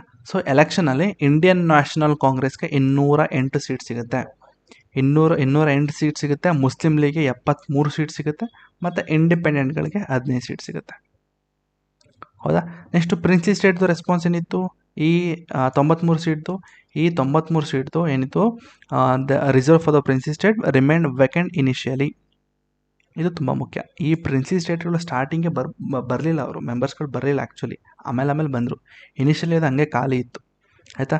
Next princely state chose not to participate, ಅಂದರೆ ಸ್ವಲ್ಪ ಅವರು ಪಾರ್ಟಿಸಿಪೇಟ್ ಮಾಡೋದು ಬೇಡ ಅಂತ ಸ್ವಲ್ಪ ಹಿಂದುಳಿದ್ರು, ಆಮೇಲೆ ಬರ್ತಾರೆ. ಸೊ ಈ ಎಲೆಕ್ಷನ್ ಎಲ್ಲ ಆದಮೇಲೆ ನಿಮ್ಮ ನವಂಬರ್ಲಿ, ಆಗಸ್ಟ್ ಆಯಿತು, June, July, August, September, October, November 1946 election ಎಲ್ಲ ಆದಮೇಲೆ ಈ ಒಂದು ಕಾನ್ಸ್ಟಿಟ್ಯೂಂಟ್ ಅಸೆಂಬ್ಲಿ ಫಾರ್ಮ್ ಆಯಿತು. ಎಲ್ಲಕ್ಕೂ ಲಿಂಕ್ ಸಿಗ್ತಾ, ಈಗ ಲಿಂಕ್ ಸಿಕ್ಕಿರುತ್ತೆ ಅನ್ಕೋತೀನಿ. ಓಕೆ, ನೋಟಬಲ್ ಆಬ್ಸೆನ್ಸ್ ಬಗ್ಗೆ ಹೇಳೋದಾದರೆ, ಈ ಒಂದು ಕಾನ್ಸ್ಟಿಟ್ಯೂಂಟ್ ಅಸೆಂಬ್ಲಿಲಿ ಮಹಾತ್ಮ ಗಾಂಧಿಯವರು ಪಾರ್ಟಿಸಿಪೇಟೇ ಮಾಡಲಿಲ್ಲ, ಗೊತ್ತಲ್ಲಿ ಅವ್ರು ಆಬ್ಸೆಂಟ್ ಇದ್ದರು. ಸೊ ಈ ಒಂದು ಕಾನ್ಸ್ಟಿಟ್ಯೂಂಟ್ ಅಸೆಂಬ್ಲಿ ಬಗ್ಗೆ ಹೇಳೋದ್ರೆ, ಕೀ ಫ್ಯಾಕ್ಟ್ಸ್ ಬಗ್ಗೆ ಹೇಳೋದಾದರೆ ಇಲ್ಲಿ ನೋಡ್ಬೋದು ನೀವು. Key facts, total session 11 session ಆಗಿದೆ, ಆಯಿತಾ. ಟೋಟಲ್ ಡ್ಯೂರೇಷನ್ ತಗೊಂಡಿರೋದು 2 ವರ್ಷ 11 ತಿಂಗಳು 18 ದಿನ. ಮತ್ತು ಎಕ್ಸ್ಪೆಂಡಿಚರ್ ಬಂದು 64 ಲಕ್ಷ ತಗೊಂಡ್ರು. ಮತ್ತು ಈ ಒಂದು ಕಾನ್ಸ್ಟಿಟ್ಯೂಂಟ್ ಅಸೆಂಬ್ಲಿಗೆ ಎಲಿಫೆಂಟ್ನ ಅಡಾಪ್ಟ್ ಮಾಡ್ಕೊಳ್ತಾರೆ, ಆಯಿತಾ. ಸೊ ಸರ್ ಏನು ಸರ್ ಇದು ಟೋಟಲ್ ಸೆಷನ್ ಏನು ಸರ್ ಅಂತಂದರೆ, ಸಂವಿಧಾನ ರಚನೆ ಆಗೋದಕ್ಕೆ ಟೈಮ್ ತಗೊಂಡಿದ್ದು. ಸಂವಿಧಾನ ರಚನೆ ಆಗೋದಕ್ಕೆ ಟೋಟಲ್ ಟೈಮು ಮತ್ತು ಇದು ಸೆಷನ್ಗಳು, ಎಕ್ಸ್ಪೆಂಡಿಚರ್ ಎಷ್ಟಾಯಿತು, ಮತ್ತು ಏನೆಲ್ಲ ಅಡಾಪ್ಟ್ ಮಾಡಿಕೊಂಡ್ರು ಸಿಂಬಲ್ಸು, ಆಯಿತಾ. ಇಷ್ಟೇ, ಇಲ್ಲಿ ಇದುವೆಲ್ಲ ಪ್ರಿಲಿಮ್ಸ್ ಪಾಯಿಂಟರ್ಸು ಗೊತ್ತಿರಲಿ. ಈಗ ನವಂಬರ್ 1946 ಶುರುವಾಗಿದ್ದು 2 ವರ್ಷ 11 ತಿಂಗಳು 18 ದಿನ. ಆದರೆ ಏನು ಬರುತ್ತೆ ಡೇಟು, ಆ ಡೇಟ್ ಬಗ್ಗೆ ಮುಂದೆ ನೋಡೋಣ ಈಗ, ಹೌದಾ. ಓಕೆ, ಈಗ ಆಬ್ಜೆಕ್ಟಿವ್ ರೆಸೊಲ್ಯೂಷನ್ ಏನಿದು. ಈಗ 1946 ನಾನು ಹೇಳಿದೆ, ನವಂಬರ್ 1946 ಏನಾಯಿತು, ಈ ಒಂದು ಕಾನ್ಸ್ಟಿಟ್ಯೂಂಟ್ ಅಸೆಂಬ್ಲಿ ಕಾನ್ಸ್ಟಿಟ್ಯೂಟ್ ಆಯಿತು, ಅಂದರೆ ಫಾರ್ಮ್ ಆಯಿತು, ಹೌದಾ. ಎಲೆಕ್ಷನ್ ಎಲ್ಲ ಆಗಿ ಒಂದು ಗ್ರೂಪ್ನ ಫಾರ್ಮ್ ಮಾಡಿದ್ರು. ಸೊ ಆ ಗುಂಪಲ್ಲಿ ಎಷ್ಟು ಜನ ಇದ್ರು ಹೇಳಿದೆ ನಾನು, ಕಾಂಗ್ರೆಸ್ಸಿಂದ 208 ಸೀಟ್ ಇತ್ತು, ಮುಸ್ಲಿಂ ಲೀಗಿಂದ 73 ಸೀಟ್ ಇತ್ತು, 15 ಸೀಟ್ ಬಂದು ಇಂಡಿಪೆಂಡೆಂಟ್ ಇತ್ತು, 93 ಸೀಟು ಹಾಗೆ ಖಾಲಿ ಇತ್ತು. ಆ ಖಾಲಿ ಸೀಟ್ ಬಂದು ಪ್ರಿನ್ಸಿ ಸ್ಟೇಟ್ ಅವರು ತುಂಬಬೇಕಾಗಿತ್ತು, ಬಟ್ ಇನಿಷಿಯಲಿ ವೇಕೆಂಟ್ ಇತ್ತು, ಆಮೇಲೆ ಬಂದು ಪಾರ್ಟಿಸಿಪೇಟ್ ಮಾಡ್ತಾರೆ, ಹೌದಾ. ಹಾಗಾದರೆ ನವಂಬರ್ 1946 ಏನೋ ಬಂತು, ಅಂದರೆ ಈ ಒಂದು ಕಾನ್ಸ್ಟಿಟ್ಯೂಂಟ್ ಅಸೆಂಬ್ಲಿ ಏನೋ ಫಾರ್ಮ್ ಆಯಿತು. ಬಟ್ ಈ ಒಂದು ಸಂವಿಧಾನ ರಚನೆ ಆಗೋದಕ್ಕೆ ಏನು ಗ್ರೂಪ್ ಇತ್ತು, ಈ ನಮ್ಮ ಜವಾಹರ್ಲಾಲ್ ನೆಹರು ಏನು ಮಾಡಿದ್ರು ನೋಡ್ರಪ್ಪ, ನನ್ನದೇ ಆದಂಥ ಒಂದಷ್ಟು ಸೆಟ್ ಆಫ್ ರೂಲ್ಸ್ ಇದೆ. ರೂಲ್ಸು ಏನಂತಂದರೆ, ನೀವು ಸಂವಿಧಾನ ರಚನೆ ಮಾಡಬೇಕು ಅಂತಂದರೆ ಈ ಒಂದಷ್ಟು ಸೆಟ್ ಆಫ್ ರೂಲ್ಸ್ ನೋಡ್ಕೊಳ್ಳಿ, ಆ ರೂಲ್ಸ್ ಮುಖಾಂತರ ನೀವು ಇದನ್ನ, ಅಂದರೆ ಮಿನಿಮಮ್ ಇಷ್ಟಾದ್ರು ತರಬೇಕು ಅಂತ. ಅದೊಂಥರ ಬ್ಲೂ ಪ್ರಿಂಟ್ ಥರ, ಆಯಿತಾ. ನೋಡಿ ಇಲ್ಲೇ ಕೊಟ್ಟಿದ್ದಾನಲ್ಲ, it was like a blue print or a guiding principle, ಅಂದರೆ ಬೇಸಿಕ್ ಇಷ್ಟಾದರೂ ಇರಬೇಕು ಅಂತ ಹೇಳಿದ್ದು. ಅದ್ರ ಬಗ್ಗೆ ನೋಡೋಣ ಈಗ. ಸೊ ಡೇಟ್ ಬಂದು ಡಿಸೆಂಬರ್ 30, 1946 ಜವಾಹರ್ಲಾಲ್ ನೆಹರು ಅವರು ಒಂದು ಆಬ್ಜೆಕ್ಟಿವ್ ರೆಸೊಲ್ಯೂಷನ್, ಅದಕ್ಕೆ ಆಬ್ಜೆಕ್ಟಿವ್ ರೆಸೊಲ್ಯೂಷನ್ ಅಂತ ಹೇಳೋದು. ಆಬ್ಜೆಕ್ಟಿವ್ ರೆಸೊಲ್ಯೂಷನ್ ಅಂದರೆ ಒಂದು ಸೆಟ್ ಆಫ್ ರೂಲ್ಸ್ ಹೇಳಿದ್ರು. ಅಂತಂದರೆ ಈಗ ನೀವೇನು ಕಾನ್ಸ್ಟಿಟ್ಯೂಂಟ್ ಅಸೆಂಬ್ಲಿ ಅಂತ ಮಾಡಿದ್ದೀರಾ, ಅಲ್ಲಿರೋ ಮೆಂಬರ್ಸ್ಗೆ ನಾನು ಹೇಳ್ತಾ ಇರೋದು ಏನು ಅಂತಂದರೆ, ನೋಡ್ರಪ್ಪ, ನೀವು ರೂಲ್ಸ್ ಆ್ಯಂಡ್ ರೆಗ್ಯುಲೇಷನ್ ತರ್ತಾ ಇದ್ದೀರಾ, ಓಕೆ, ಬಟ್ ನೀವು ರೂಲ್ಸ್ ಆ್ಯಂಡ್ ರೆಗ್ಯುಲೇಷನ್ ತರಬೇಕಾದ್ರೆ ಮಿನಿಮಮ್ ಇಷ್ಟಾದ್ರು ತೊಗೊಂಡು ಬನ್ನಿ ಅಂತ ಅಂದ್ಬಿಟ್ಟು ಅವ್ರೊಂದು ಬ್ಲೂ ಪ್ರಿಂಟ್ ಥರ ಕೊಟ್ಟರು, ಆಯಿತಾ. ಸೊ ಆ ಬ್ಲೂ ಪ್ರಿಂಟಲ್ಲಿ ಏನಿತ್ತು ಅಂದರೆ, it light on the philosophy, ideas, goals of the Indian constitution. ನೋಡೋಣ ಈಗ ಏನೇನಿತ್ತು ಅಂತ. ನೋಡ್ಬೋದು ಈಗ. ನೋಡ್ರಪ್ಪ, ನೀವು ಸಂವಿಧಾನ ಬರಿತಾ ಇದ್ದೀರಾ, ಬರೀರಿ, ಬಟ್ ಮಿನಿಮಮ್ ಇಷ್ಟಾದ್ರು ತೊಗೊಂಡು ಬನ್ನಿ ಅಂತ ಹೇಳಿ ಏನಂತ ಹೇಳಿತು ಅಂದರೆ, India will be on independent and sovereign republic. ಏನಿದು ಅರ್ಥ, ಇಂಡಿಯಾ ಬಂದು ಯಾರ ಅಡಿಯಲ್ಲೂ ಕೂಡ ಇಲ್ಲ, ಇಂಡಿಯಾ ಬಂದು it's an independent and sovereign republic, ಆಯಿತಾ. ಅದೊಂದು. Next, all the territory, British India, princely state or any other willing territories will be unite to form one country that is called India. ಅಂದರೆ ಎಲ್ಲ territory, British India ಆಗಿರ್ಬೋದು, ಪ್ರಿನ್ಸಿ state ಆಗಿರ್ಬೋದು, ಅಥವಾ ಯಾವ್ಯಾವ territory ಇಂಡಿಯಾನ join ಆಗಬೇಕು ಅಂತ ಹೇಳ್ತಾ ಇದ್ದೀರಾ, ಆ ಎಲ್ಲ ಟೆರಿಟರಿನೂ ಸೇರಿ ಅದು ಒಂದು ಇಂಡಿಯಾ ಆಗಬೇಕು, ಆಯಿತಾ. ನೆಕ್ಸ್ಟು, ಈಚ್ ಸ್ಟೇಟ್, ನೋಡಿ, each states or provinces will have a autonomy, ಅಂದರೆ ಪ್ರತಿಯೊಂದು ಸ್ಟೇಟಲ್ಲೂ ಕೂಡ ಅವರದೇ ಆದಂಥ ಒಂದಷ್ಟು ಸೆಟ್ ಆಫ್ ರೂಲ್ಸ್ ಕೂಡ ಇರುತ್ತೆ. ಅಂದರೆ freedom to manage its own matters, but some powers will be given to the union also. ಅಂದರೆ ಕೆಲವೊಂದು ಪವರ್ಗಳನ್ನ ಅಂದರೆ ಸೆಂಟರ್ ನೋಡ್ಕೊಳುತ್ತೆ, ಅಂದರೆ ಕಂಪ್ಲೀಟ್ ನಿಮಗೆ ಪ್ರಾವಿನ್ಸ್ಗೆ, ಅಂದರೆ ನಿಮ್ಮ ಸ್ಟೇಟ್ ಗೌರ್ಮೆಂಟ್ ಏನಿದೆಯಲ್ಲ, ಈ ಸ್ಟೇಟ್ ಗೌರ್ಮೆಂಟ್ ಕಂಪ್ಲೀಟ್ ಇಂಡಿಪೆಂಡೆನ್ಸ್ ಕೊಟ್ಬಿಡ್ತೀವಿ. ಜೊತೆಗೆ ಕೆಲವೊಂದು ರೂಲ್ಸು, ಬಟ್ ಸಮ್ ಪವರ್ಸ್ ಏನಿದೆ ಅದೆಲ್ಲ ನಿಮ್ಮ ಸೆಂಟ್ರಲ್ ಗೌರ್ಮೆಂಟ್ ಅಂಡರ್ಲಿರುತ್ತೆ ಅಂತ, ಆಯಿತಾ. ಮೊದಲನೇ ಪಾಯಿಂಟ್ ಅರ್ಥ ಆಯಿತು, ಎರಡನೇ ಪಾಯಿಂಟ್ ಅರ್ಥ ಆಯಿತು. ನೆಕ್ಸ್ಟ್ ಮೂರನೇದು ಅರ್ಥ ಆಗಿರುತ್ತೆ. Next the power of the government come from the people.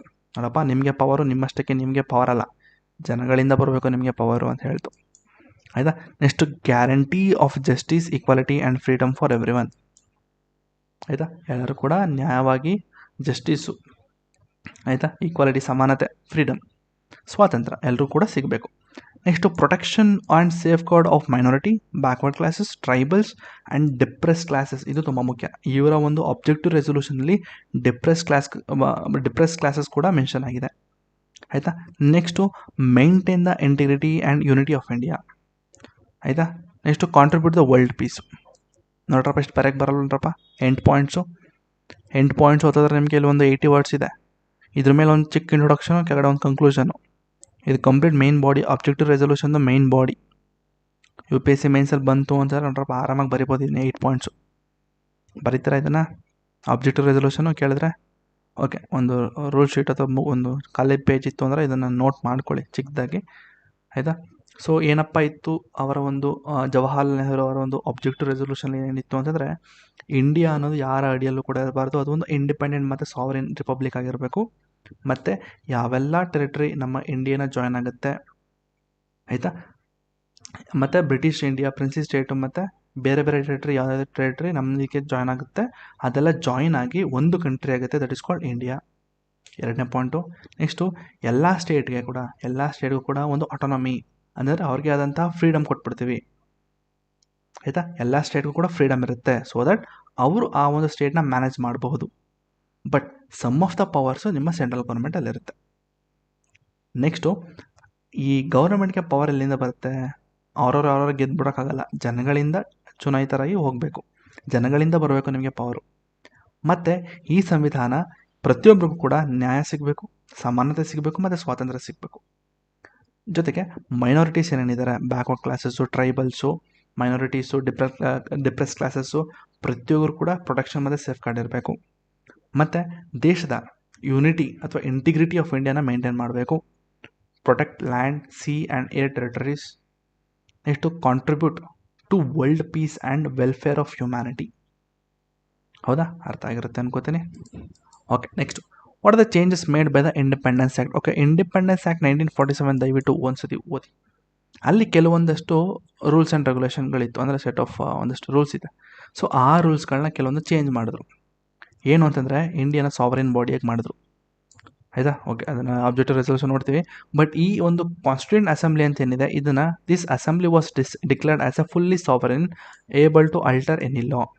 ಅಂತಂದರೆ ಈ ಒಂದು ಕಾನ್ಸ್ಟಿಟ್ಯೂಂಟ್ ಅಸೆಂಬ್ಲಿ ಅಂತ ಏನು ಮಾಡಿದ್ರಲ್ಲ, ಈ ಒಂದು ಅಸೆಂಬ್ಲಿ ಕಂಪ್ಲೀಟ್ಲಿ ಸಾವರಿನ್ ಬಾಡಿ. ಆಯಿತಾ. ಸಾವರಿನ್ ಬಗ್ಗೆ ಮುಂದೆ ಪ್ರಿಯಂಬಲ್ ಬರಬೇಕಾದ್ರೆ ಹೇಳ್ಕೊಡ್ತೀನಿ. ಸಾವರಿನ್ ಅಂತಂದರೆ ತಲೆ ಕೆಡಿಸ್ಕೊಬೇಡಿ, ಜಸ್ಟ್ ಸಾವರಿನ್ ಅಂತಂದರೆ ಎಲ್ಲ ಥರದಕ್ಕೂ ಪವರ್ ಇದೆ ಅಂತ. ಸೊ ದಟ್ ಯಾವುದೇ ಒಂದು ಲಾನು ಕೂಡ ಇವರು ಚೇಂಜ್ ಮಾಡಬಹುದು.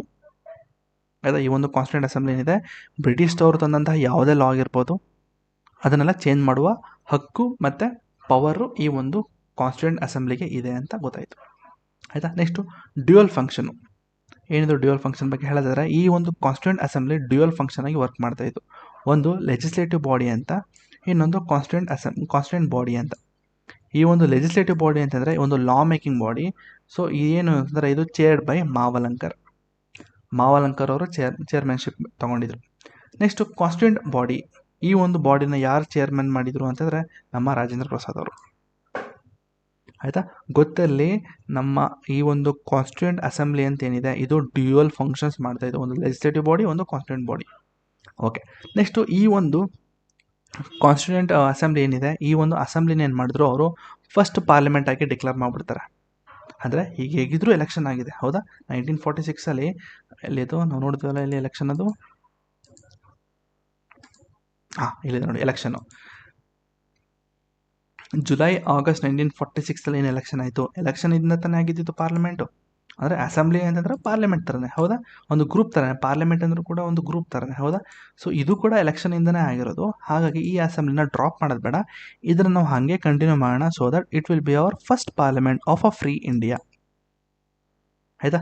ಸೊ ಈ membership this was reduced to 299 after the Muslim League withdrawal down from 389. Total ಆಗಿ 389 ಇತ್ತು. ಅದರಲ್ಲಿ ಮುಸ್ಲಿಂ ಲೀಗ್ ಅವರು ವಿಡ್ರಾ ಆಗಿ ಏನು ಮಿಕ್ಕಿ ಸೀಟ್ಸು 299 ಸೀಟ್ಸ್ಗಳು. ಆಯಿತಾ. ಮುಂಚೆ ಎಷ್ಟಿತ್ತು ಇಲ್ಲಿ ಸೀಟ್ಸ್ ಹೇಳಿದ್ನಲ್ಲ ನಾನು, ಟೋಟಲ್ ನಂಬರ್ ಆಫ್ ಸೀಟ್ಸು ನೋಡಿ 389. ಬೇರೆ ಇಂಕಲ್ಲಿ ಮಾರ್ಕ್ ಮಾಡ್ತೀನಿ, 389. ಹೌದಾ. ಸೊ ಈ 389ಅಲ್ಲಿ 296 ಬ್ರಿಟಿಷ್ ಇಂಡಿಯಾ ಇತ್ತು, ಅದ್ರ ಜೊತೆಗೆ ಪ್ರಿನ್ಸಿ ಸ್ಟೇಟ್ ಕೂಡ ಇತ್ತು.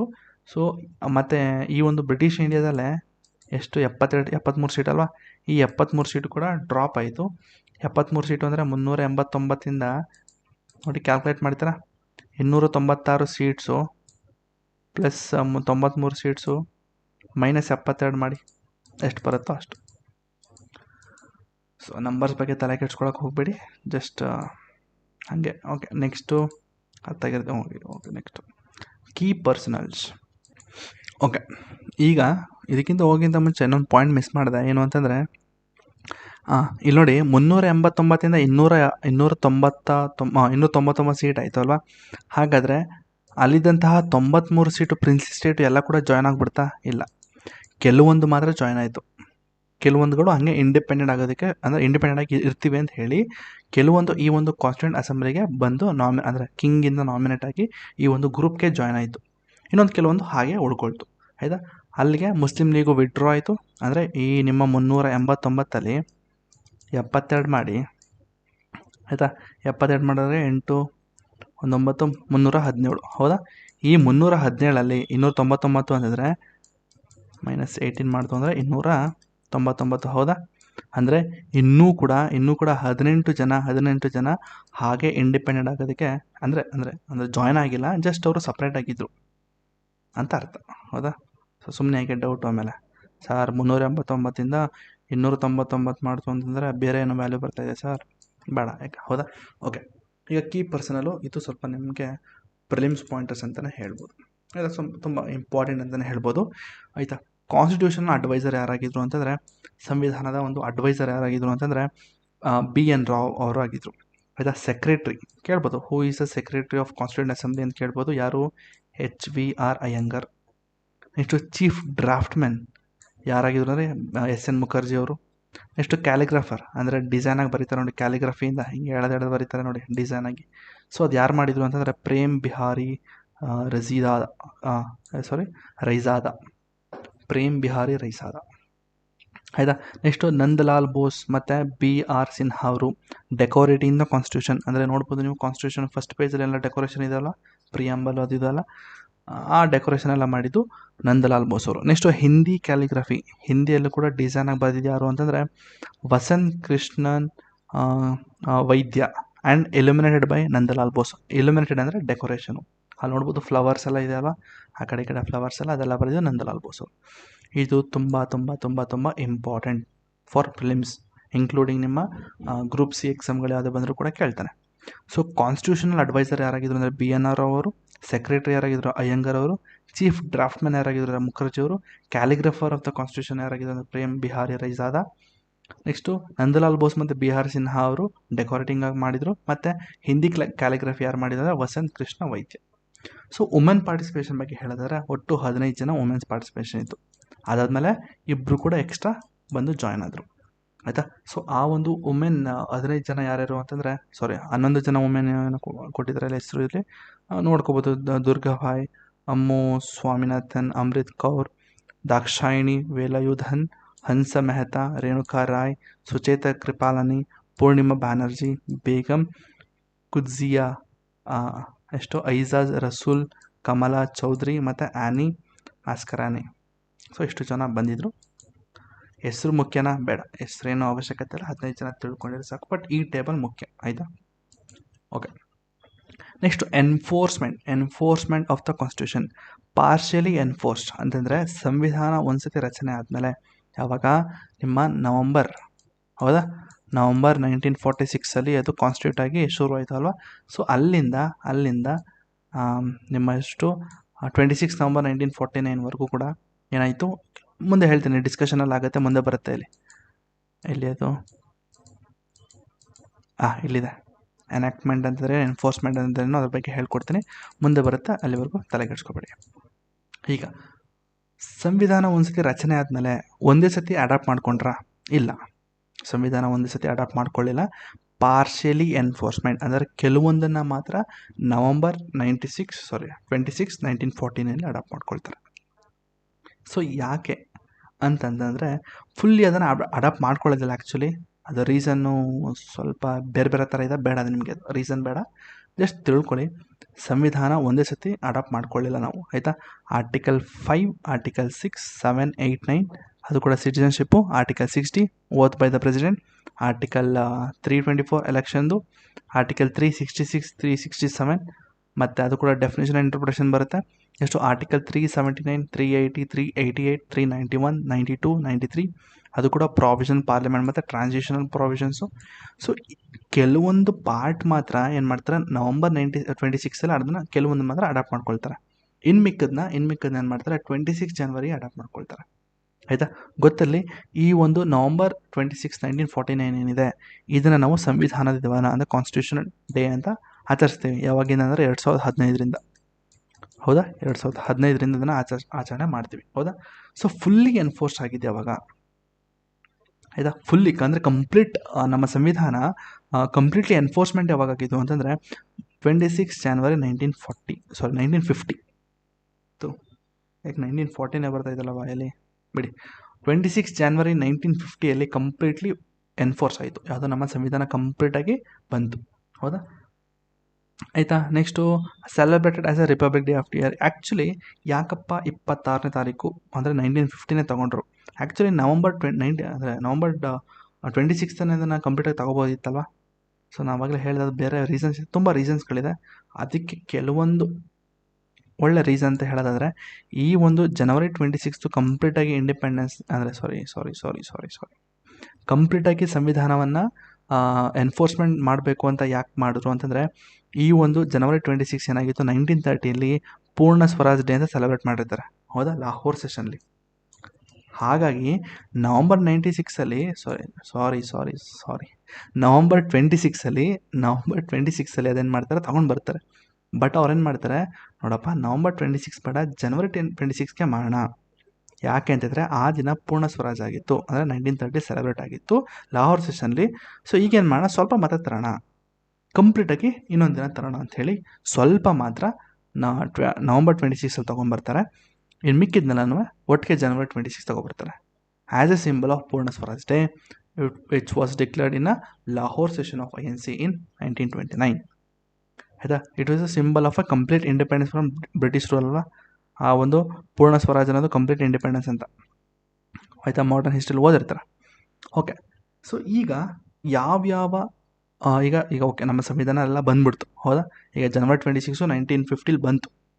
ಆಯಿತಾ, ಈಗ ಬಂದುಬಿಟ್ಟಿದೆ. ಈಗ ಹಾಗಾದರೆ ಹಳೆ ಲಾಗಳು ಹಂಗೆ ಕ್ಯಾರಿ ಮಾಡ್ತಾ ಇದ್ದಾರಾ ಇಲ್ವಾ ಅಂತ ಹೇಳೋದಾದರೆ, ಹಳೆ ಲಾಗಳು ಯಾವುದು, ನಿಮ್ಮ ಗೌರ್ಮೆಂಟ್ ಆಫ್ ಇಂಡಿಯಾ ಆ್ಯಕ್ಟ್ ಇತ್ತು.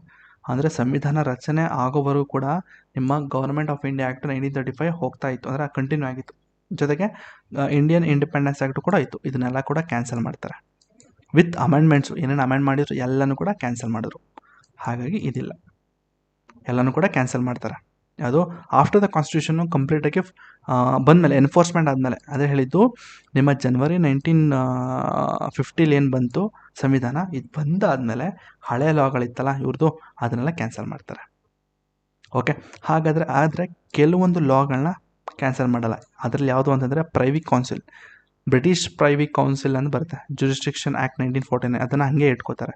ಯಾಕೆ ಅಂತಂದರೆ ಇದು ನಮ್ಮ ಇಂಡಿಯಾದ ಜುಡಿಷಿಯಲ್ ಇಂಡಿಪೆಂಡೆನ್ಸ್ನ ಪ್ರೊಟೆಕ್ಟ್ ಮಾಡ್ತಾ ಇರುತ್ತೆ. ಜೊತೆಗೆ ಈ ಒಂದು ಬ್ರಿಟಿಷ್ ಇಂಟರ್ಫರೆನ್ಸ್ ಏನಾಗ್ತಾಯಿತ್ತು ಅಂದರೆ ಲೈಕ್ ಇಂಡಿಯನ್ ಲೀಗಲ್ ಮ್ಯಾಟರ್ಸ್ಗೆ ಅದನ್ನೆಲ್ಲ ಸ್ಟಾಪ್ ಮಾಡ್ತಾಯಿತ್ತು. ಸೊ ಹಾಗಾಗಿ ಈ ಒಂದು British privy council jurisdiction act 1949 ಹಾಗೆ ಇಟ್ಕೋತಾರೆ. ಅದಾದಮೇಲೆ ಸುಪ್ರೀಂ ಕೋರ್ಟ್ ಒಂದ್ಸತಿ ಫಾರ್ಮ್ ಆದಮೇಲೆ ಅದನ್ನು ಕೂಡ ಅವರು ಅದನ್ನು ತೆಗಿತಾರೆ. ಅದು ಸದ್ಯಕ್ಕೆ ಬೇಡ, ನಾವು ಸುಪ್ರೀಂ ಕೋರ್ಟ್ ಓದಬೇಕಾದ್ರೆ ನೋಡೋಣ. ಈಗ what are the functions perform by constituent assembly. ಏನಪ್ಪ ಫಂಕ್ಷನ್ಸ್ ಮಾಡ್ತು, ಇದು ಕಂಪ್ಲೀಟ್ಲಿ ಇದು ಸ್ಟ್ಯಾಟಿಕ್ ಪಾಯಿಂಟ್ಸ್ಗಳು, ಅಲ್ಲಂಥದ್ದು ಏನಿಲ್ಲ, ಅರ್ಥ ಮಾಡ್ಕೊಳ್ಳೋದು. ಇದು ಫಸ್ಟ್ ಪಾಯಿಂಟ್ ಮಾತ್ರ ನೀಟಾಗಿ ಅರ್ಥ ಮಾಡ್ಕೋಬೇಕು. Ratified India's membership with the commonwealth in May 1949. So what you mean by commonwealth, ಇದು ಸ್ವಲ್ಪ ತಿಳ್ಕೊಳ್ಳಿ. ಕಾಮನ್ವೆಲ್ತ್, ಸೊ ಏನಿದು ಕಾಮನ್ವೆಲ್ತ್ ಅಂತ ಹೇಳೋದಾದರೆ, ಈಗ ಬ್ರಿಟಿಷರು ಈಗ ಒಂದೊಂದು ಏನಂತಾರಪ್ಪ ಅದಕ್ಕೆ ಟೆರಿಟರಿಗಳನ್ನ ಅವ್ರು ಏನು ಮಾಡಿದ್ರು, ಕ್ಲೈಮ್ ಮಾಡಿದ್ರು. ಲೈಕ್ ಇಂಡಿಯಾ ಮಾಡಿದರು, ಆಫ್ರಿಕಾ ಮಾಡಿದರು, ಸೊ ಈ ಥರ. ಹೌದಾ, ಸೊ ಈಗ ಈ ಕಾಮನ್ವೆಲ್ತಲ್ಲಿ ಯಾರ್ಯಾರು ಮೆಂಬರ್ ಇದ್ದಾರೆ ಅಂತಂದರೆ, ಯಾರೆಲ್ಲ ಬ್ರಿಟಿಷ್ ಅಂಡರ್ಲಿ ಅಂದರೆ ಕ್ಯಾಪ್ಚರ್ ಮಾಡಿತ್ತು ಅದೆಲ್ಲ ಕಾಮನ್ವೆಲ್ತಲ್ಲಿ ಇರ್ತಿದ್ರು ಮೆಂಬರ್ಸ್ಗಳು. ಸಿಂಪಲಾಗಿ ಹೇಳ್ತೀನಿ ಇರಿ. ಈಗ ಬ್ರಿಟಿಷು, ಹೌದಾ, ನೋಡ್ರಪ್ಪ ಬ್ರಿಟಿಷು, ಆಯಿತಾ. ಈಗ ಬ್ರಿಟಿಷ್ ಅವರು ಏನೇನು ಕಾನ್ಕರ್ ಮಾಡಿದರು ಟೆರಿಟರಿ ಎಲ್ಲ ಬ್ರಿಟಿಷು, ಹೌದಾ. ಇದು ಸಿಂಪಲಾಗಿ ಈ ಕಾನ್ಕರ್ ಮಾಡಿದಂಥ ಪ್ರದೇಶಗಳೆಲ್ಲ ಈ ಒಂದು ಕಾಮನ್ವೆಲ್ತ್ ಅಂಡರಲ್ಲಿ ಬರುತ್ತೆ. ಅಂದರೆ ಯಾವ್ಯಾವ ಟೆರಿಟರಿಗಳನ್ನ ಇವರು ಕಾಂಕರ್ ಮಾಡಿದ್ರು ಅವರೆಲ್ಲ ಕಾಮನ್ವೆಲ್ತ್ ಅಂಡರಲ್ಲಿ ಬರ್ತಾ ಇದ್ದಾರೆ ಅಂತಂದ್ರೆ ಏನರ್ಥ ಅಂದರೆ ನಾವು ಬ್ರಿಟಿಷ್ ಅಂಡರಲ್ಲಿ ಇದ್ದೀವಿ ಅನ್ನೋ ರೀತಿ. ಅದು ಸಿಂಪಲಾಗಿ ಎಲ್ಲ ಬ್ರಿಟಿಷ್ ಅಂಡರಲ್ಲಿ ಇದ್ದೀವಿ ಅಂತ. ಹಾಗಾದರೆ ಈಗ ಇಂಡಿಯಾ ಕೂಡ ಅದರಲ್ಲಿ ಮೆಂಬರ್ ಆಯಿತು. ಹಾಗಾದರೆ ಈಗಲೂ ಕೂಡ ನಮ್ಮ ಇಂಡಿಯಾ ಈ ಒಂದು ಕಾಮನ್ವೆಲ್ತ್ ಅಂಡರಲ್ಲಿ ಬರುತ್ತಾ ಅಂತಂದರೆ ಇಲ್ಲ. ಬಟ್ ಆದರೆ ಕಾಮನ್ವೆಲ್ತ್ ಅನ್ನೋ ಇದರಲ್ಲಿ ಮೆಂಬರ್ ಆಗಿದೆ. ಬಟ್ ಅದು ಕೂಡ ಇಂಡಿಪೆಂಡೆಂಟ್ ಅಂದರೆ ರಿಪಬ್ಲಿಕ್ ಅಂತಲೂ ಇದೆ. ಹೌದಾ, ಇರಿ ಒಂದು ಚೆಕ್ ಮಾಡ್ತೀನಿ ಒಂದು ನಿಮಿಷ. ಓಕೆ, ಅದು ಕಂಪ್ಲೀಟ್ ಇಂಡಿಪೆಂಡೆಂಟ್ ಆಗಿದೆ. ಸೊ ಈ ಒಂದು ಕಾಮನ್ವೆಲ್ತಲ್ಲಿ ನಮ್ಮ ಇಂಡಿಯಾ ಇಂಡಿಪೆಂಡೆಂಟ್ ಆ್ಯಂಡ್ ರಿಪಬ್ಲಿಕ್ ಅಂತಂದರೆ ಅದರಲ್ಲಿ ಮೆಂಬರ್. ಓಕೆ, ಆ ಮೆಂಬರ್ ಅಂದ ಮಟ್ಟಿಗೆ ನಾವು ಯಾರ ಅಂಡರ್ಲೂ ಕೂಡ ಇಲ್ಲ ಅಂತ ಅರ್ಥ. ಓಕೆ, ಹಾಗಾಗಿ ನಾವು ಯಾರ ಅಂದರೆ ಬ್ರಿಟಿಷ್ ಅಂಡರ್ಲೂ ಕೂಡ ಇಲ್ಲ. ಆಯಿತಾ, ಈ ಕಾಮನ್ವೆಲ್ತಲ್ಲಿ ನಾವು ಮೆಂಬರ್ ಆಗಿದ್ದೀವಿ ಅಂತ ಹೇಳಿದ ಮಟ್ಟಿಗೆ ನಾವು ಯಾರ ಅಂಡರ್ಲೂ ಕೂಡ ಇಲ್ಲ ಅಷ್ಟೆ. ನೆಕ್ಸ್ಟು ನ್ಯಾಷನಲ್ ಫ್ಲಾಗ್ನ ಅಡಾಪ್ಟ್ ಮಾಡ್ಕೊಳ್ತಾರೆ. ಯಾವಾಗ? ಜುಲೈ 22, 1947 ಬಂತು. ಓಕೆ, ನ್ಯಾಷನಲ್ ಫ್ಲಾಗ್ ಬಂತು. ಈಗ ಫ್ಲಾಗ್ ಬಂದಾದ್ಮೇಲೆ ಏನು ಮಾಡಬೇಕು? ಸಾಂಗ್ ಬರಬೇಕಾಗಿತ್ತು. ಸಾಂಗ್ ಬಂತು. ಮತ್ತು ನ್ಯಾಷನಲ್ ಆ್ಯಂಥಮು ಕೂಡ ಬಂತು ಜನವರಿ 24, 1950. ಈಗ ನನಗೆ ಹೇಳಬೇಕು ನ್ಯಾಷನಲ್ ಸಾಂಗ್ ಯಾವುದು, ನ್ಯಾಷನಲ್ ಆ್ಯಂಥಮ್ ಗೊತ್ತಿರುತ್ತೆ, ನ್ಯಾಷನಲ್ ಸಾಂಗ್ ಯಾವುದು ಅಂತ ಹೇಳ್ತೀರಾ? ಕಮೆಂಟಲ್ಲಿ ಹೇಳಬೇಕು ನನಗೆ. ನೆಕ್ಸ್ಟು ರಾಜೇಂದ್ರ ಪ್ರಸಾದ್ ಅವ್ರನ್ನ ಎಲೆಕ್ಟ್ ಮಾಡ್ತಾರೆ as a first president of India in January 24, 1950. 1950 Rajendra Prasad ಅವ್ರನ್ನ ಎಲೆಕ್ಟ್ ಮಾಡಿದ್ರು. Okay, next the final session was held in 24 January 1950. However, it continued as a provincial parliament of India from January 26, 1950 till the formation of new parliament in May 1952. ಅಂತಂದರೆ ಈಗ final session ಬಿಡಿ, parliament ನಾನು ಹೇಳಿದೆ. ಈ ಒಂದು constituent ಅಸೆಂಬ್ಲಿನೇ ಇವ್ರು ಏನು ಮಾಡ್ತಾರೆ, ಫಸ್ಟ್ ಪಾರ್ಲಿಮೆಂಟ್ ಅಂತ ಕ್ಯಾರಿ ಮಾಡ್ತಾ ಬಂದರೆ ಎಲ್ಲಿವರೆಗೂ ಅಂದರೆ May 1952. ಅಂದರೆ ಅಫಿಷಿಯಲ್ ಪಾರ್ಲಿಮೆಂಟ್ ಫಾರ್ಮ್ ಮಾಡೋವರೆಗೂ ಕೂಡ ಈ ಒಂದು ಕಾನ್ಸ್ಟಿಟ್ಯೂಂಟ್ ಅಸೆಂಬ್ಲಿನೇ ಪಾರ್ಲಿಮೆಂಟಾಗಿ ಉಳ್ಕೊಳ್ತು. ಸೊ ಟೋಟಲ್ ಸೆಷನು 11 ಸೆಷನು, 2 ವರ್ಷ ಅಂದರೆ ನಮ್ಮ ಸಂವಿಧಾನ ರಚನೆ ಆಗೋದಕ್ಕೆ 2 ವರ್ಷ 11 ತಿಂಗಳು 18 ದಿನ ತಗೋತು. ಮತ್ತು ಎಕ್ಸ್ಪೆಂಡಿಚರ್ ಬಂದು 64 ಲಕ್ಷ. ಆಯಿತಾ, ಸೊ ಇದೆಲ್ಲ ಕಂಪ್ಲೀಟ್ ಸ್ಟ್ಯಾಟಿಕ್ ಪಾಯಿಂಟ್ಸ್ ಸಿಗೋರು ಅಂಥದ್ದು ಏನಿಲ್ಲ ಇಲ್ಲಿ. ಓಕೆ, ಮೇಜರ್ ಕಮಿಟೀಸು ನಿಮ್ಮ ಲಕ್ಷ್ಮೀಕಾಂತಲ್ಲ ಇದೆ. ಸೊ ದಯವಿಟ್ಟು ಇದು ನೋಡ್ಕೋಬೇಕು. ಜವಾಹರ್ಲಾಲ್ ನೆಹರು ಇದ್ದಂತಹ ಅಂದರೆ ಚೇರ್ಮನ್ಶಿಪ್ ಮಾಡಿದಂತಹ ಒಂದಷ್ಟು ಕಮಿಟಿಗಳು ಹೇಳಿದರೆ union power committee, union constitution committee ಮತ್ತು ಸ್ಟೇಟ್ ಕಮಿಟಿ. ಆಯಿತಾ, ಇವೆಲ್ಲ ನೋಡ್ಕೊಬೇಡ ಸ್ಟ್ಯಾಟಿಕ್ ಪಾಯಿಂಟ್ಸ್ಗಳು. ರಾಜೇಂದ್ರ ಪ್ರಸಾದ್ ಅವರು ಬಂದಿದ್ದು ರೂಲ್ಸ್ ಆಫ್ ಪ್ರೊಸೀಜರ್ ಕಮಿಟಿ ಮತ್ತು ಸ್ಟೀರಿಂಗ್ ಕಮಿಟಿ. ಸರ್ದಾರ್ ವಲ್ಲಭಾಯ್ ಪಟೇಲ್ ಅವರ ಒಂದು ಕಮಿಟಿ ಇದೆ, ಇಲ್ಲಿ ನೋಡ್ಕೊಳ್ಳಿ. ಬರ್ಕೋತೀನಿ ಅಂದರೆ ಬರ್ಕೊಳ್ಳಿ, ಲಕ್ಷ್ಮೀಕಾಂತನೆಲ್ಲ ಇದೆ. ಆಯಿತಾ, ಕೆಲವೊಂದು ಎಕ್ಸ್ಟ್ರಾ ಪಾಯಿಂಟ್ಸ್ಗಳು ಕೂಡ ಇಲ್ಲಿದೆ, ನೀವು ನೋಟ್ ಡೌನ್ ಮಾಡ್ಕೊಳ್ಳಿ ಕಮಿಟಿ ಬಗ್ಗೆ. ಇವೆಲ್ಲ ಸ್ಟ್ಯಾಟಿಕ್ ಪಾಯಿಂಟ್ಸ್ಗಳು, ಅಲ್ಲಿ ಏನು ಅಂದರೆ ನೀವು ನೆನ್ಪಿಟ್ಕೋಬೇಕು, ನಾನು ಎಕ್ಸ್ಪ್ಲೇನ್ ಮಾಡೋಂಥದ್ದು ಏನಿಲ್ಲ. ಈಗ ಡ್ರಾಫ್ಟಿಂಗ್ ಕಮಿಟಿ. ಈಗ ಸರ್, ಈಗ ಕಾನ್ಸ್ಟಿಟ್ಯೂಂಟ್ ಅಸೆಂಬ್ಲಿ ಅಂತ ಹೇಳಿದ ಮಟ್ಟಿಗೆ ಅಲ್ಲಿದ್ದಂಥ ಎಲ್ಲ ಮೆಂಬರು ಕೂಡ ಇನ್ವಾಲ್ವ್ ಆಗಿದ್ರಾ ಅಂತಂದರೆ ಇಲ್ಲ ನೋಡ್ರಪ್ಪ. ಅದಕ್ಕೆ ಅಂತಲೇ ಸಪ್ರೇಟ್ ಕಮಿಟಿ ಇತ್ತು, that is called drafting committee. ಈ ಡ್ರಾಫ್ಟಿಂಗ್ ಕಮಿಟಿ ಅಂತಂದರೆ ಏನು ಅಂತಂದರೆ ನಮ್ಮ ಸಂವಿಧಾನದ ರೂಲ್ಸ್ ಆ್ಯಂಡ್ ರೆಗ್ಯುಲೇಷನ್ನ ಡ್ರಾಫ್ಟ್ ಮಾಡುವಂತಹದ್ದು, ಅಂದರೆ ರೂಲ್ಸ್ಗಳನ್ನ ಬರೆಯುವಂಥದ್ದು. ಆಯಿತಾ, ಈ ಒಂದು ಕಮಿಟಿ ಫಾರ್ಮ್ ಆಗಿದೆ ಯಾವಾಗ ಅಂದರೆ 29 ಜನವರಿ 1947. ಆಯಿತಾ, ಕಾನ್ಸ್ಟಿಟ್ಯೂಂಟ್ ಅಸೆಂಬ್ಲಿ ನವಂಬರ್ 1946 ಆಯಿತು.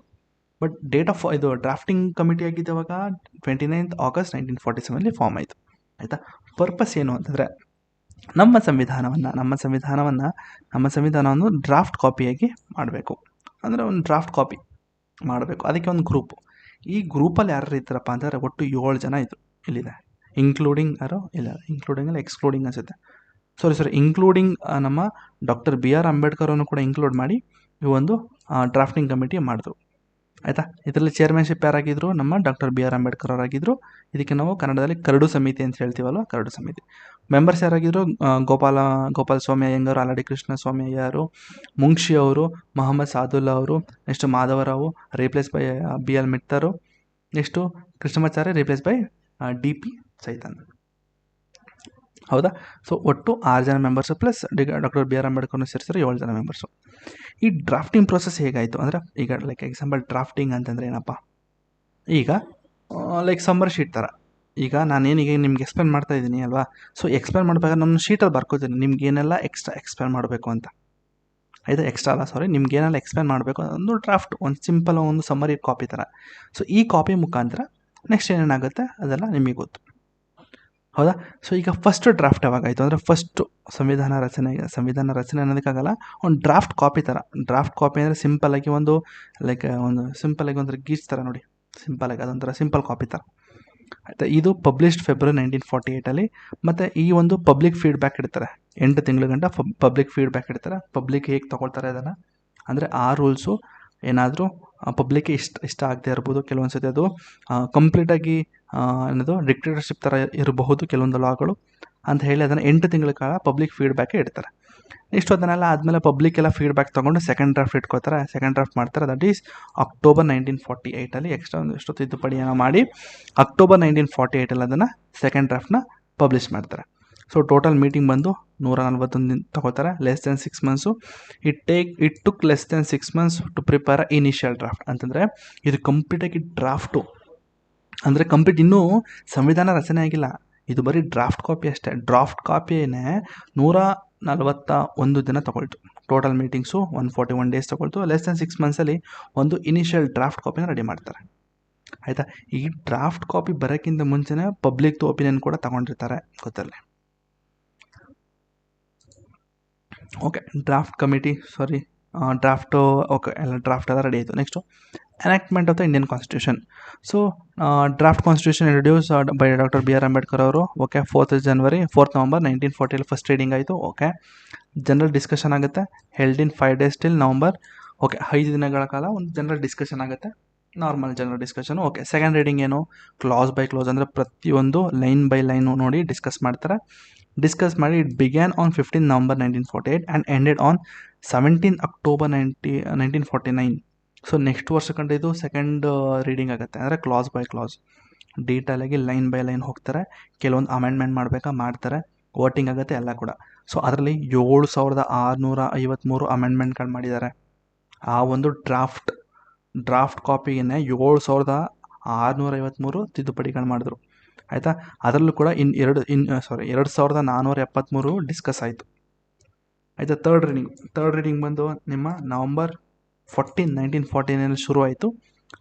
ಡಾಕ್ಟರ್ ಬಿ ಆರ್ ಅಂಬೇಡ್ಕರ್ ಅವರು ಥರ್ಡ್ ರೀಡಿಂಗಲ್ಲಿ ಅದನ್ನು ಮೋಷನ್ನ ಮೂವ್ ಮಾಡ್ತಾರೆ. Final motion that is called the constitution as settled by the assembly B passed ಅಂತ ಹೇಳಿದ್ರು.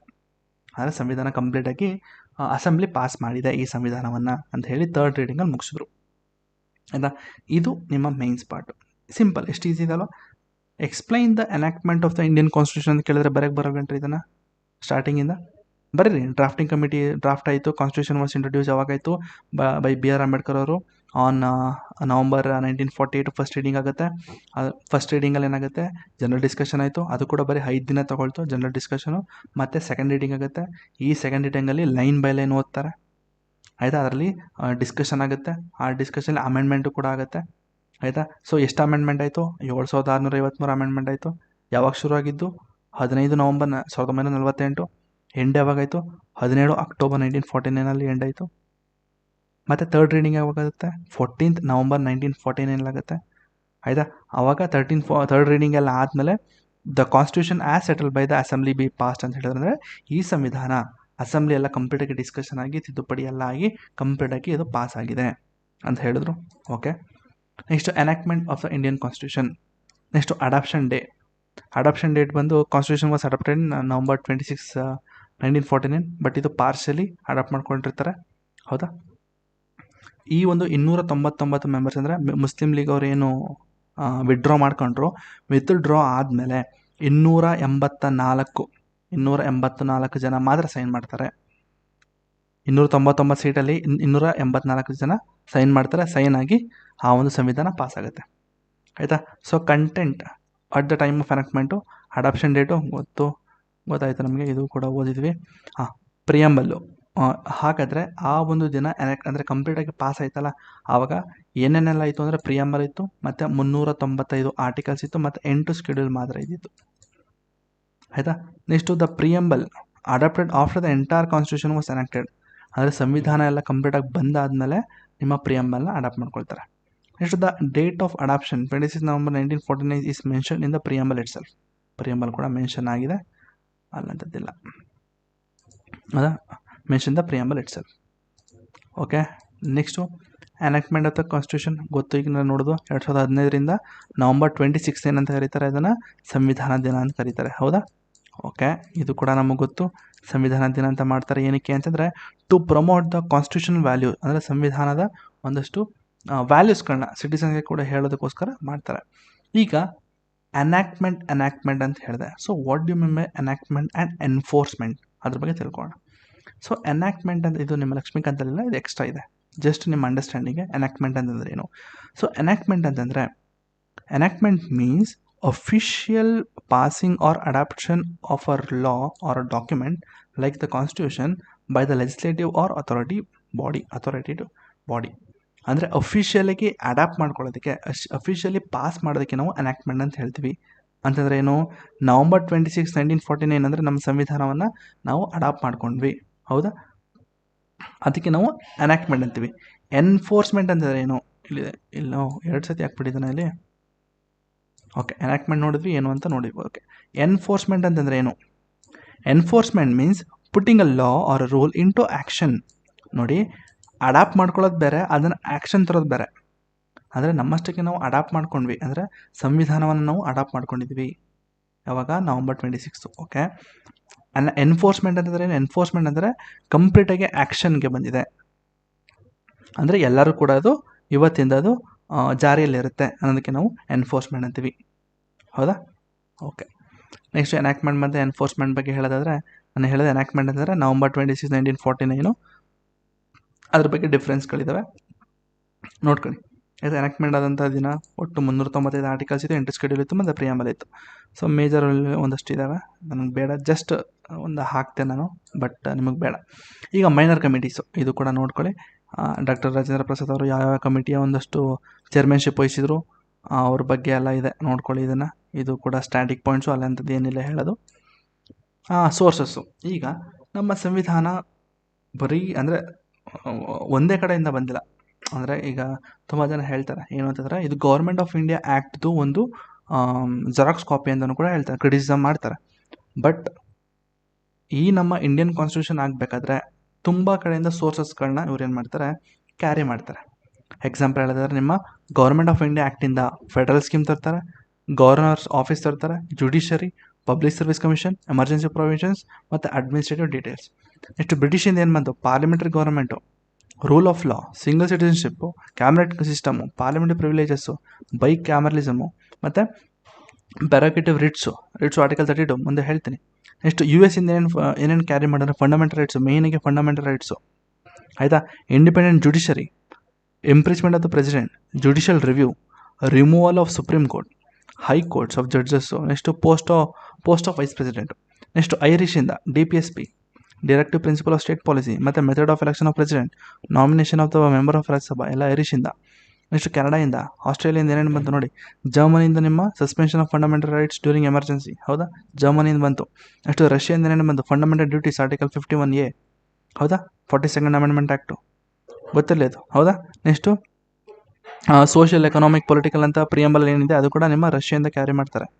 ನೆಕ್ಸ್ಟ್ ಫ್ರೆಂಚಿಂದ ಏನು ಬಂತು, ಫ್ರೆಂಚಿಂದ ರಿಪಬ್ಲಿಕ್ ಅನ್ನೋದನ್ನು ಕ್ಯಾರಿ ಮಾಡ್ತಾರೆ, republic, ideals of liberty, equality, fraternity ಎಲ್ಲ ಫ್ರೆಂಚಿಂದ ಬಂತು. ನೆಕ್ಸ್ಟು ಸೌತ್ ಆಫ್ರಿಕಾ ಏನು ಬಂತು, ನಿಮ್ಮ procedure of amendment of the constitution and election of the member of Rajya Sabha. Next Japanese ಬಂದು procedure establish by law. So ಅದನ್ನು ನಾನು ಮುಂದೆ ಹೇಳ್ತೀನಿ, ಪ್ರೊಸೀಜರ್ ಎಸ್ಟಾಬ್ಲಿಷ್ ಬೈ ಲಾ. ಮತ್ತು ಇನ್ನೊಂದಿದೆ, ಹೇಳ್ಕೊಡ್ತೀನಿ, ಮುಂದೆ ಹೇಳ್ಕೊಡ್ತೀನಿ, ತಲೆ ಕೆಡಿಸ್ಕೊಬಿಡಿ. ನೆಕ್ಸ್ಟು ಏನೆಲ್ಲ ಕ್ರಿಟಿಸಮ್ ಬಂದಿದೆ, ಈಗ ನಮ್ಮ ಸಂವಿಧಾನ ಏನು ರಚನೆ ಇತ್ತು, ಸೊ ಆ ರಚನೆ ಆಗ್ಬೇಕಾದ್ರೆ ಕೆಲವೊಂದು ಕ್ರಿಟಿಸಮ್ ಇದ್ದೇ ಇರುತ್ತೆ. ಏನೆಲ್ಲ ಇತ್ತು ಅಂತಂದರೆ, ಇದು ನಾಟ್ ಅ ರೆಪ್ರೆಸೆಂಟೇಟಿವ್ ಬಾಡಿ. ಯಾಕೆ ಅಂದರೆ ಈ ಒಂದು ಏನು ಅಂದರೆ ಕಾನ್ಸ್ಟಿಟ್ಯೂಂಟ್ ಅಸೆಂಬ್ಲಿ ಮೆಂಬರ್ಸ್ ಇದ್ರಲ್ಲ, these members wear not directly elected by the people. ಅಂದರೆ ಇದು ಇಂಡೈರೆಕ್ಟ್ ಎಲೆಕ್ಷನಿಂದ ಆಗಿದೆ, ಹೌದಾ. ಸೊ ಇದು ಡೈರೆಕ್ಟ್ಲಿ ಎಲೆಕ್ಷನ್ ಆಗಿತ್ತು ಅಂತಂದರೆ ಓಕೆ, ಇದು ಇಂಡೈರೆಕ್ಟ್ಲಿ ಎಲೆಕ್ಷನ್ ಆಗಿದೆ, ಹಾಗಾಗಿ ಇದು it is not a representative body. ಮತ್ತು ನೋ ಯೂನಿವರ್ಸಲ್ ಅಡಲ್ಟ್ ಫ್ರಾಂಚೈಸ್, ಹೌದಾ. ಇಲ್ಲೆಲ್ಲೂ ಕೂಡ ನಾನು ಯೂನಿವರ್ಸಲ್ ಅಡಲ್ಟ್ ಫ್ರಾಂಚೈಸ್ ಬಗ್ಗೆ ಹೇಳಿಲ್ಲ, ಅದು ಕೂಡ ನಾನು ಲಿಮಿಟೆಡ್ ಫ್ರಾಂಚೈಸ್ ಅಂತ ಹೇಳಿದೆ ಅಲ್ವಾ, ಲಿಮಿಟೆಡ್ ಇಂದ ಆಗಿದೆ, ಅದು ಕೂಡ ತಪ್ಪು ಅಂತ ಹೇಳಿದ್ರು. ಮತ್ತು ನಾಟ್ ಅ ಸಾವರಿನ್ ಬಾಡಿ, ಅಂದರೆ ತನ್ನಷ್ಟಕ್ಕೆ ತಾನೇ ಫಾರ್ಮ್ ಮಾಡ್ಕೊಂಡಿಲ್ಲ ಇದನ್ನು, ಅಂದರೆ ಕ್ಯಾಬಿನೆಟ್ ಮಿಷನ್ ಪ್ಲ್ಯಾನಿಂದ ಬಂದಿದೆ ಅಲ್ವಾ ನೋಡಿ. Not a sovereign body, it is form under the British cabinet mission plan. ಅಂದರೆ ಕ್ಯಾಬಿನೆಟ್ ಮೆಂಬರ್ಸು ತಗೊಂಡಂತಹ ಒಂದು ನಿರ್ಧಾರದ ಮೇರೆಗೆ ಈ ಒಂದು ಕಾನ್ಸ್ಟಿಟ್ಯೂಂಟ್ ಅಸೆಂಬ್ಲಿ ಫಾರ್ಮ್ ಆಗಿದೆ. ಮತ್ತು ತುಂಬ ಟೈಮ್ ಕನ್ಸ್ಯೂಮಿಂಗು, 2 ವರ್ಷ 11 ತಿಂಗಳು 18 ದಿನ ತೊಗೊಂಡಿದ್ದಾರೆ. ಅದೇ US ಕಾನ್ಸ್ಟಿಟ್ಯೂಷನ್ ಹೇಳ್ತಾರೆ 4 ತಿಂಗಳಲ್ಲೇ ಮುಗಿಸಿದಾರಂತೆ ಅಂತ ಹೇಳಿದ್ರು. ಅಂದರೆ ನಮ್ಮ ಸಂವಿಧಾನ ತಗೊಳ್ಳೋದಕ್ಕೆ 2 ವರ್ಷ 11 ತಿಂಗಳು ತೊಗೊಂಡ್ರೆ ತುಂಬ ಟೈಮ್ ಕನ್ಸ್ಯೂಮಿಂಗು. ಅದೇ ನೋಡಿ US ಕಾನ್ಸ್ಟಿಟ್ಯೂಷನ್ ಬರೀ 4 ತಿಂಗಳಲ್ಲಿ ಆಗೋಯ್ತು ಅಂತ ಹೇಳಿದ್ರು. ಆಯಿತಾ. ನೆಕ್ಸ್ಟ್ ನಸೀರುದ್ದೀನ್ ಅಹಮದ್ ಅನ್ನೋರು ಏನು ಮಾಡ್ತಾರೆ, ಅವರು ಈ ಡ್ರಾಫ್ಟಿಂಗ್ ಕಮಿಟಿನ ಡ್ರಿಫ್ಟಿಂಗ್ ಕಮಿಟಿ ಅಂತ ಹೇಳಿದ್ರು. ಯಾಕಂದರೆ ತುಂಬ ಎಳೆದ್ರಲ್ಲ, ಟೈಮ್ ತೊಗೊಂಡ್ರಲ್ಲ ಅಂತ ಹೇಳಿ ಅಷ್ಟೇ. ನೆಕ್ಸ್ಟು ಕ್ರಿಟಿಸಿಸಮ್ ಮತ್ತು ಡಾಮಿನೇಟ್ ಬೈ ದ ಕಾಂಗ್ರೆಸ್, ಅಂದರೆ ಕಂಪ್ಲೀಟಾಗಿ 200 ಎಷ್ಟು ಸೀಟು, ಎಷ್ಟು ಜ್ಞಾಪಕ ಇದೆಯಲ್ಲ, ಅಷ್ಟು ಸೀಟ್ಗಳು ಕಂಪ್ಲೀಟಾಗಿ ಈ ಒಂದು ಕಾನ್ಸ್ಟಿಟ್ಯೂಂಟ್ ಅಸೆಂಬ್ಲಿಯಲ್ಲಿ ಬರೀ ಕಾಂಗ್ರೆಸ್ ಅವರ ಇದ್ದರು. ಹೌದಾ. So majority Congress had a overwhelming majority in assembly. Gravel Austin ಅವ್ರು ಏನಂತಾರೆ ಅಂತಂದರೆ, it is called one party body in a one party country ಅಂತ ಹೇಳಿದರು. ನೆಕ್ಸ್ಟು ಲಾಯರ್ ಪೊಲಿಟಿಷಿಯನ್ ಡಾಮಿನೇಷನ್, ಅಂದರೆ ಈ ಒಂದು ಕಾನ್ಸ್ಟಿಟ್ಯೂಂಟ್ ಅಸೆಂಬ್ಲಿಯಲ್ಲಿ ಕಂಪ್ಲೀಟ್ ಬರೀ ಪೊಲಿಟಿಷಿಯನ್ಸ್ ಮತ್ತು ಲಾಯರ್ಸ್ಗಳೇ ತುಂಬಿದ್ರು. ಆಯಿತಾ. ಕಂಪ್ಲೀಟಾಗಿ ಇವರೇ ಡಾಮಿನೇಟ್ ಮಾಡಿದರು. ಮತ್ತು ಅದರ್ ಸೆಕ್ಷನ್ ಲೈಕ್ ಫಾರ್ಮರ್ಸ್ ಇರಲಿಲ್ಲ, ವರ್ಕರ್ಸ್ ವುಮೆನ್ಗಳು ಕಮ್ಮಿ ಇದ್ದರು, ಅಲ್ಲ ಅಂಡರ್ ರೆಪ್ರೆಸೆಂಟೇಟಿವ್ ಅದು ಕಮ್ಮಿ ಇದ್ದರು ಅಂತ. Next critics this led to bulky constitution with a complex legal language. ಹೌದಾ. ಸೊ ಅವ್ರು ಹೇಳಿದ್ರು bulky language, complex legal language ತುಂಬ ಬಲ್ಕಿ ಇದೆ, ಕಷ್ಟ ಇದೆ ಅಂತ ಹೇಳಿದ್ರು. ಬಟ್ ನಮಗೆ UPSC ಆಸ್ಪಿರೆಂಟ್ಸ್ಗಳಿಗೆ ಈಸಿ ಇರುತ್ತೆ ಅಲ್ವನ್ರಪ್ಪ. ಓಕೆ. ನೆಕ್ಸ್ಟು ಕಂಪ್ಲೀಟ್ ಇದು ಹಿಂದೂ ಡಾಮಿನೇಟೆಡ್ ಬಾಡಿ ಅಂತ ಹೇಳಿದ್ರು. ಕಂಪ್ಲೀಟ್ ಈ ಒಂದು ಕಾನ್ಸ್ಟಿಟ್ಯೂಂಟ್ ಅಸೆಂಬ್ಲಿಯಲ್ಲಿ ಕಂಪ್ಲೀಟ್ ಹಿಂದೂಗಳಿದ್ರು. ಸೊ ಈ ಕ್ರಿಟಿಸಿಸಮ್ ತುಂಬ ನನಗೆ ತಗೊಳ್ಳೋದಕ್ಕಾಗಲ್ಲ. ಯಾಕೆ ಅಂತಂದರೆ 72 ಸೀಟು ಮುಸ್ಲಿಂ ಲೀಗ್ ಕೊಟ್ಟಿದ್ರು ಕಣ್ರಪ್ಪ. ಆಯಿತಾ. ಈ ಮುಸ್ಲಿಂ ಲೀಗ್ ಏನು ಮಾಡಿದ್ರು, ನಮಗೆ ಸಪ್ರೇಟಾಗಿ ನಮಗೆ ಏನದು ನಾರ್ತ್ ವೆಸ್ಟ್ ಫ್ರಂಟಿಯರ್ ಪ್ರಾವಿನ್ಸಸ್ ಬೇಕು ಅಂತ ಹೇಳಿ ಪಾಕಿಸ್ತಾನ ಅಂತ ಒಂದು ಫಾರ್ಮ್ ಮಾಡಬೇಕು ಅಂತ ಹೇಳಿ ಈ ಒಂದು ಕಾನ್ಸ್ಟಿಟ್ಯೂಂಟ್ ಅಸೆಂಬ್ಲಿಯಿಂದ ಅವ್ರು ವಿಡ್ರಾ ಆಗ್ತಾರೆ. ಯಾರು ತಪ್ಪು ಅಲ್ವಾ, ನೀವೇ ಹೇಳಿ. ಹಾಗಾದರೆ ಈ ಹಿಂದೂ ಡಾಮಿನೇಟೆಡ್ ಬಾಡಿ ಅಂತ ಹೇಳಿದ್ಮೇಲೆ ಏನಾಗ್ತಾ ಇದು ಅಲ್ವಾ. ಸೊ ಅದು ನೀವೇ ಯೋಚನೆ ಮಾಡ್ರಪ್ಪ. ಆಯಿತಾ. So critics alleged that it mostly represented Hindus. ಹಾಗಾದರೆ 72 ಸೀಟು ಏನಾಯಿತು ಕೇಳಿ, ನೀವೇ ಕ್ವಶನ್ ಕೇಳಿ. ಆಯಿತಾ. ನೆಕ್ಸ್ಟು ಲಾರ್ಡ್ ವಿಸ್ಕಾಂಟ್ ಸೈಮನ್ ಹೇಳಿದ್ರು it is a body of Hindus ಅಂತ ಹೇಳಿದ್ರು. ನೆಕ್ಸ್ಟು ವಿನ್ಸ್ಟನ್ ಚರ್ಚಿಲ್ ಅವರು ಹೇಳಿದರು ಓನ್ಲಿ ಒನ್ ಮೇಜರ್ ಕಮ್ಯುನಿಟಿ ಅಂತ ಹೇಳಿದರು. ಬಿಡಿ ಅವೆಲ್ಲ ಬೇಡ. ಇಷ್ಟು ಮುಗೀತು. ಫಸ್ಟ್ ಚಾಪ್ಟರ್ ಮುಗೀತು ಕಣ್ರಪ್ಪ. ಈಗ MCQs ಟೈಮ್. ಇಷ್ಟೆಲ್ಲ ಮಾತಾಡಿದ್ದೀನಿ, 50 ನಿಮಿಷ ಆಗಿದೆ ಕ್ಲಾಸು. ಅರ್ಥ ಆಗಿರೋ ಗೊತ್ತಿಲ್ಲ. ಅರ್ಥ ಆಗಿಲ್ಲ ದಯವಿಟ್ಟು ಕಮೆಂಟ್ ಹೇಳಿ. ಈಗ MCQs ಬಂತು. ಈಗ MCQs ಹೋಗೋಕ್ಕಿಂತ ಮುಂಚೆ ಒಂದು ಮೈಂಡ್ ಮ್ಯಾಪ್ ನೋಡೋಣ ರಿವಿಷನ್ಗೆ. ಹಾಗೆ ರೀ. ಓಕೆ, ಇದೆ ನೋಡ್ರಪ್ಪ ಮೈಂಡ್ ಮ್ಯಾಪ್ಸು. ಫ್ರೀಯಾಗಿ ಇದನ್ನು ಡಿಸ್ಕ್ರಿಪ್ಷನ್ ಲಿಂಕ್ ಇರುತ್ತೆ, ಟೆಲಿಗ್ರಾಮ್ಗೆ ಅಪ್ಲೋಡ್ ಮಾಡ್ತೀನಿ. ಟೆಲಿಗ್ರಾಮಲ್ಲಿ ಹೋಗಿ ಡೌನ್ಲೋಡ್ ಮಾಡ್ಕೊಳ್ಳಿ. ಆಯಿತಾ. ಈ ಒಂದು ಕಾನ್ಸ್ಟಿಟ್ಯೂಂಟ್ ಅಸೆಂಬ್ಲಿ ಅಂತ ಏನಿದೆ, ಇದ್ರದ್ದು ಒಂದಷ್ಟು ಇದು ನಂತರ ಇದಕ್ಕೆ ಹಿಸ್ಟ್ರಿ ಅಂತಲೇ ಹೇಳ್ಬೋದು, ಟೈಮ್ ಲೈನು. ಆಯಿತಾ. ಇದು ನೀವು ಮಾಡರ್ನ್ ಹಿಸ್ಟ್ರಿ ಓದಬೇಕಾದ್ರೆ ಕಂಪ್ಲೀಟಾಗಿ ನೋಡ್ತೀರಾ. ಸೈಮನ್ ಕಮಿಷನು, ಆಯಿತಾ. ನೆಹರು ರಿಪೋರ್ಟ್ ನಾನು ಹೇಳಿದಲ್ವ, ನೆಹರು ರಿಪೋರ್ಟ್ ಬಂದಿತ್ತು, ನಿಮ್ಮ ಮೋತಿಲಾಲ್ ನೆಹರು ಅವ್ರು ತಂದಂತಹ ಒಂದು ಇದು. ಅದು ಬಿಟ್ಟರೆ ನಿಮ್ಮ 3rd ರೌಂಡ್ ಟೇಬಲ್ ಕಾನ್ಫರೆನ್ಸ್ ಆಗುತ್ತೆ. ಸೊ ಅಲ್ಲೇನಾಗಿರುತ್ತೆ ಗೊತ್ತಿರುತ್ತೆ ನಿಮಗೆ. ನೆಕ್ಸ್ಟ್ 1934 ಏನಾಗಿತ್ತು, CWC, government of India act, Lucknow session Congress, World War II start ಆಯಿತು. ಅದಾದಮೇಲೆ ಆಗಸ್ಟ್ ಆಫರಲ್ಲಿ ಏನು ಮಾಡ್ತಾರೆ, ಅದು ಒಪ್ಕೊಳ್ತಾರೆ. ಹೌದಾ. ಸೊ ನೋಡಿ ನಾನು ಹೇಳ್ದಲ್ಲ ಇಲ್ಲೇ ಇದೆ. ಹೌದಾ. ಆಗಸ್ಟ್ ಆಫರಲ್ಲಿ 1940 ಬಂದೇನು ಮಾಡ್ತಾರೆ, ಈ ಒಂದು ಸಪ್ರೇಟ್ ಕಾನ್ಸ್ಟಿಟ್ಯೂಂಟ್ ಅಸೆಂಬ್ಲಿ, CA ಅಂತಂದರೆ ಕಾನ್ಸ್ಟಿಟ್ಯೂಂಟ್ ಅಸೆಂಬ್ಲಿ ಅಂತ, ಇದನ್ನು ಆಕ್ಸೆಪ್ಟ್ ಮಾಡ್ಕೊಬಿಡ್ತಾರೆ. ಡಿಮ್ಯಾಂಡನ್ನು ಆಕ್ಸೆಪ್ಟ್ ಮಾಡ್ತಾರೆ. ನೆಕ್ಸ್ಟು ಕ್ರಿಪ್ಸ್ ಮಿಷನ್ ಬರುತ್ತೆ. ಸೊ ಇದರಲ್ಲಿ ಕೊಡ್ತೀವಿ ನೋಡ್ರಪ್ಪ ನಿಮಗೆ ಈ ಒಂದು ಡ್ರಾಫ್ಟ್ ಪ್ರಪೋಸಲ್ ಅಂತಂದರೆ, ನೋಡ್ರಪ್ಪ ಈ ಥರ ಒಂದು ಡ್ರಾಫ್ಟ್ ಇದೆ. ಈ ಡ್ರಾಫ್ಟು ನೋಡಿ ಈ ಥರ ಇರುತ್ತೆ. ಬಟ್ ನಿಮ್ಗೆ ಏನೋ ಒಂದು ಸಂವಿಧಾನ ರಚನೆ ಮಾಡ್ಕೋಬೇಕು ಅಂದರೂ ಕೂಡ World War II ಆದಮೇಲೆ, ಅದೇ ನೀವೇ ಇಂಡಿಯನ್ಸು ನೀವು ಮಾಡಿಕೊಡಿ. Next cabinet mission plan. ಈ ಒಂದು ಕ್ಯಾಬಿನೆಟ್ ಮಿಷನ್ ಪ್ಲ್ಯಾನ್ ಪ್ರಕಾರ ಈ ಒಂದು ಕಾನ್ಸ್ಟಿಟ್ಯೂಂಟ್ ಅಸೆಂಬ್ಲಿ ಫಾರ್ಮ್ ಆಯಿತು. ಇದು ನಿಮ್ಮ ಕಂಪ್ಲೀಟ್ ಹಿಸ್ಟ್ರಿ. ಹಾಗಾದರೆ ಈ ಒಂದು ಕಾನ್ಸ್ಟಿಟ್ಯೂಂಟ್ ಅಸೆಂಬ್ಲಿ ಅಂತಂದರೆ ಏನು ಅಂತ ಹೇಳಿದ್ರೆ, it is like a representative body elected by people. ಇದು ಎಲೆಕ್ಟೆಡ್ ಬೈ ಪೀಪಲ್ ಅಲ್ಲ, ಇದು ಇಂಡೈರೆಕ್ಟ್ಲಿ ಎಲೆಕ್ಟೆಡ್ ಬೈ ಪೀಪಲ್ ಅಲ್ಲ, ಸಾರಿ ಇದು ಬೆರೆದಿದೆ ಬಿಡಿ. ಆಯಿತಾ. ಈ ಒಂದು ಕಾನ್ಸ್ಟಿಟ್ಯೂಂಟ್ ಅಸೆಂಬ್ಲಿ ಅಂತಂದರೆ ಲೈಕ್ ಗ್ರೂಪ್ ಅಂತ ಹೇಳಿದೆ. ಇದ್ರದ್ದು ಪರ್ಪಸ್ ಏನಪ್ಪ ಅಂತಂದರೆ ಫ್ರೇಮಿಂಗ್ ದ ಕಾನ್ಸ್ಟಿಟ್ಯೂಷನ್, ಅಂದರೆ ನಮ್ಮ ಸಂವಿಧಾನ ರಚನೆ ಮಾಡೋದಕ್ಕೆ ಒಂದು ಬಾಡಿ. ಹೌದಾ. ಓಕೆ. ಈಗ ಇದನ್ನು ನೋಡಿ, ಕಂಪೋಸಿಷನ್ ಬಗ್ಗೆ ಹೇಳಿದೆ, ಇದು ತುಂಬ ಇಂಪಾರ್ಟೆಂಟು. ಸೊ 389 ಸೀಟ್ ಇತ್ತು. British India 296, princely state 93. ಆಯಿತಾ. ಸೊ 296ರಲ್ಲಿ 11 ಗವರ್ನರ್ ಪ್ರಾವಿನ್ಸಸ್ ಕೊಟ್ಟಿದ್ದರು. ಟೋಟಲಾಗಿ 11 ಗವರ್ನರ್ ಪ್ರಾವಿನ್ಸಸ್ಸಲ್ಲಿ 292 ಸೀಟು ಆ ಒಂದು 11 ಗವರ್ನರ್ ಪ್ರಾವಿನ್ಸಸ್ ಕೊಟ್ಟಿದ್ದರು.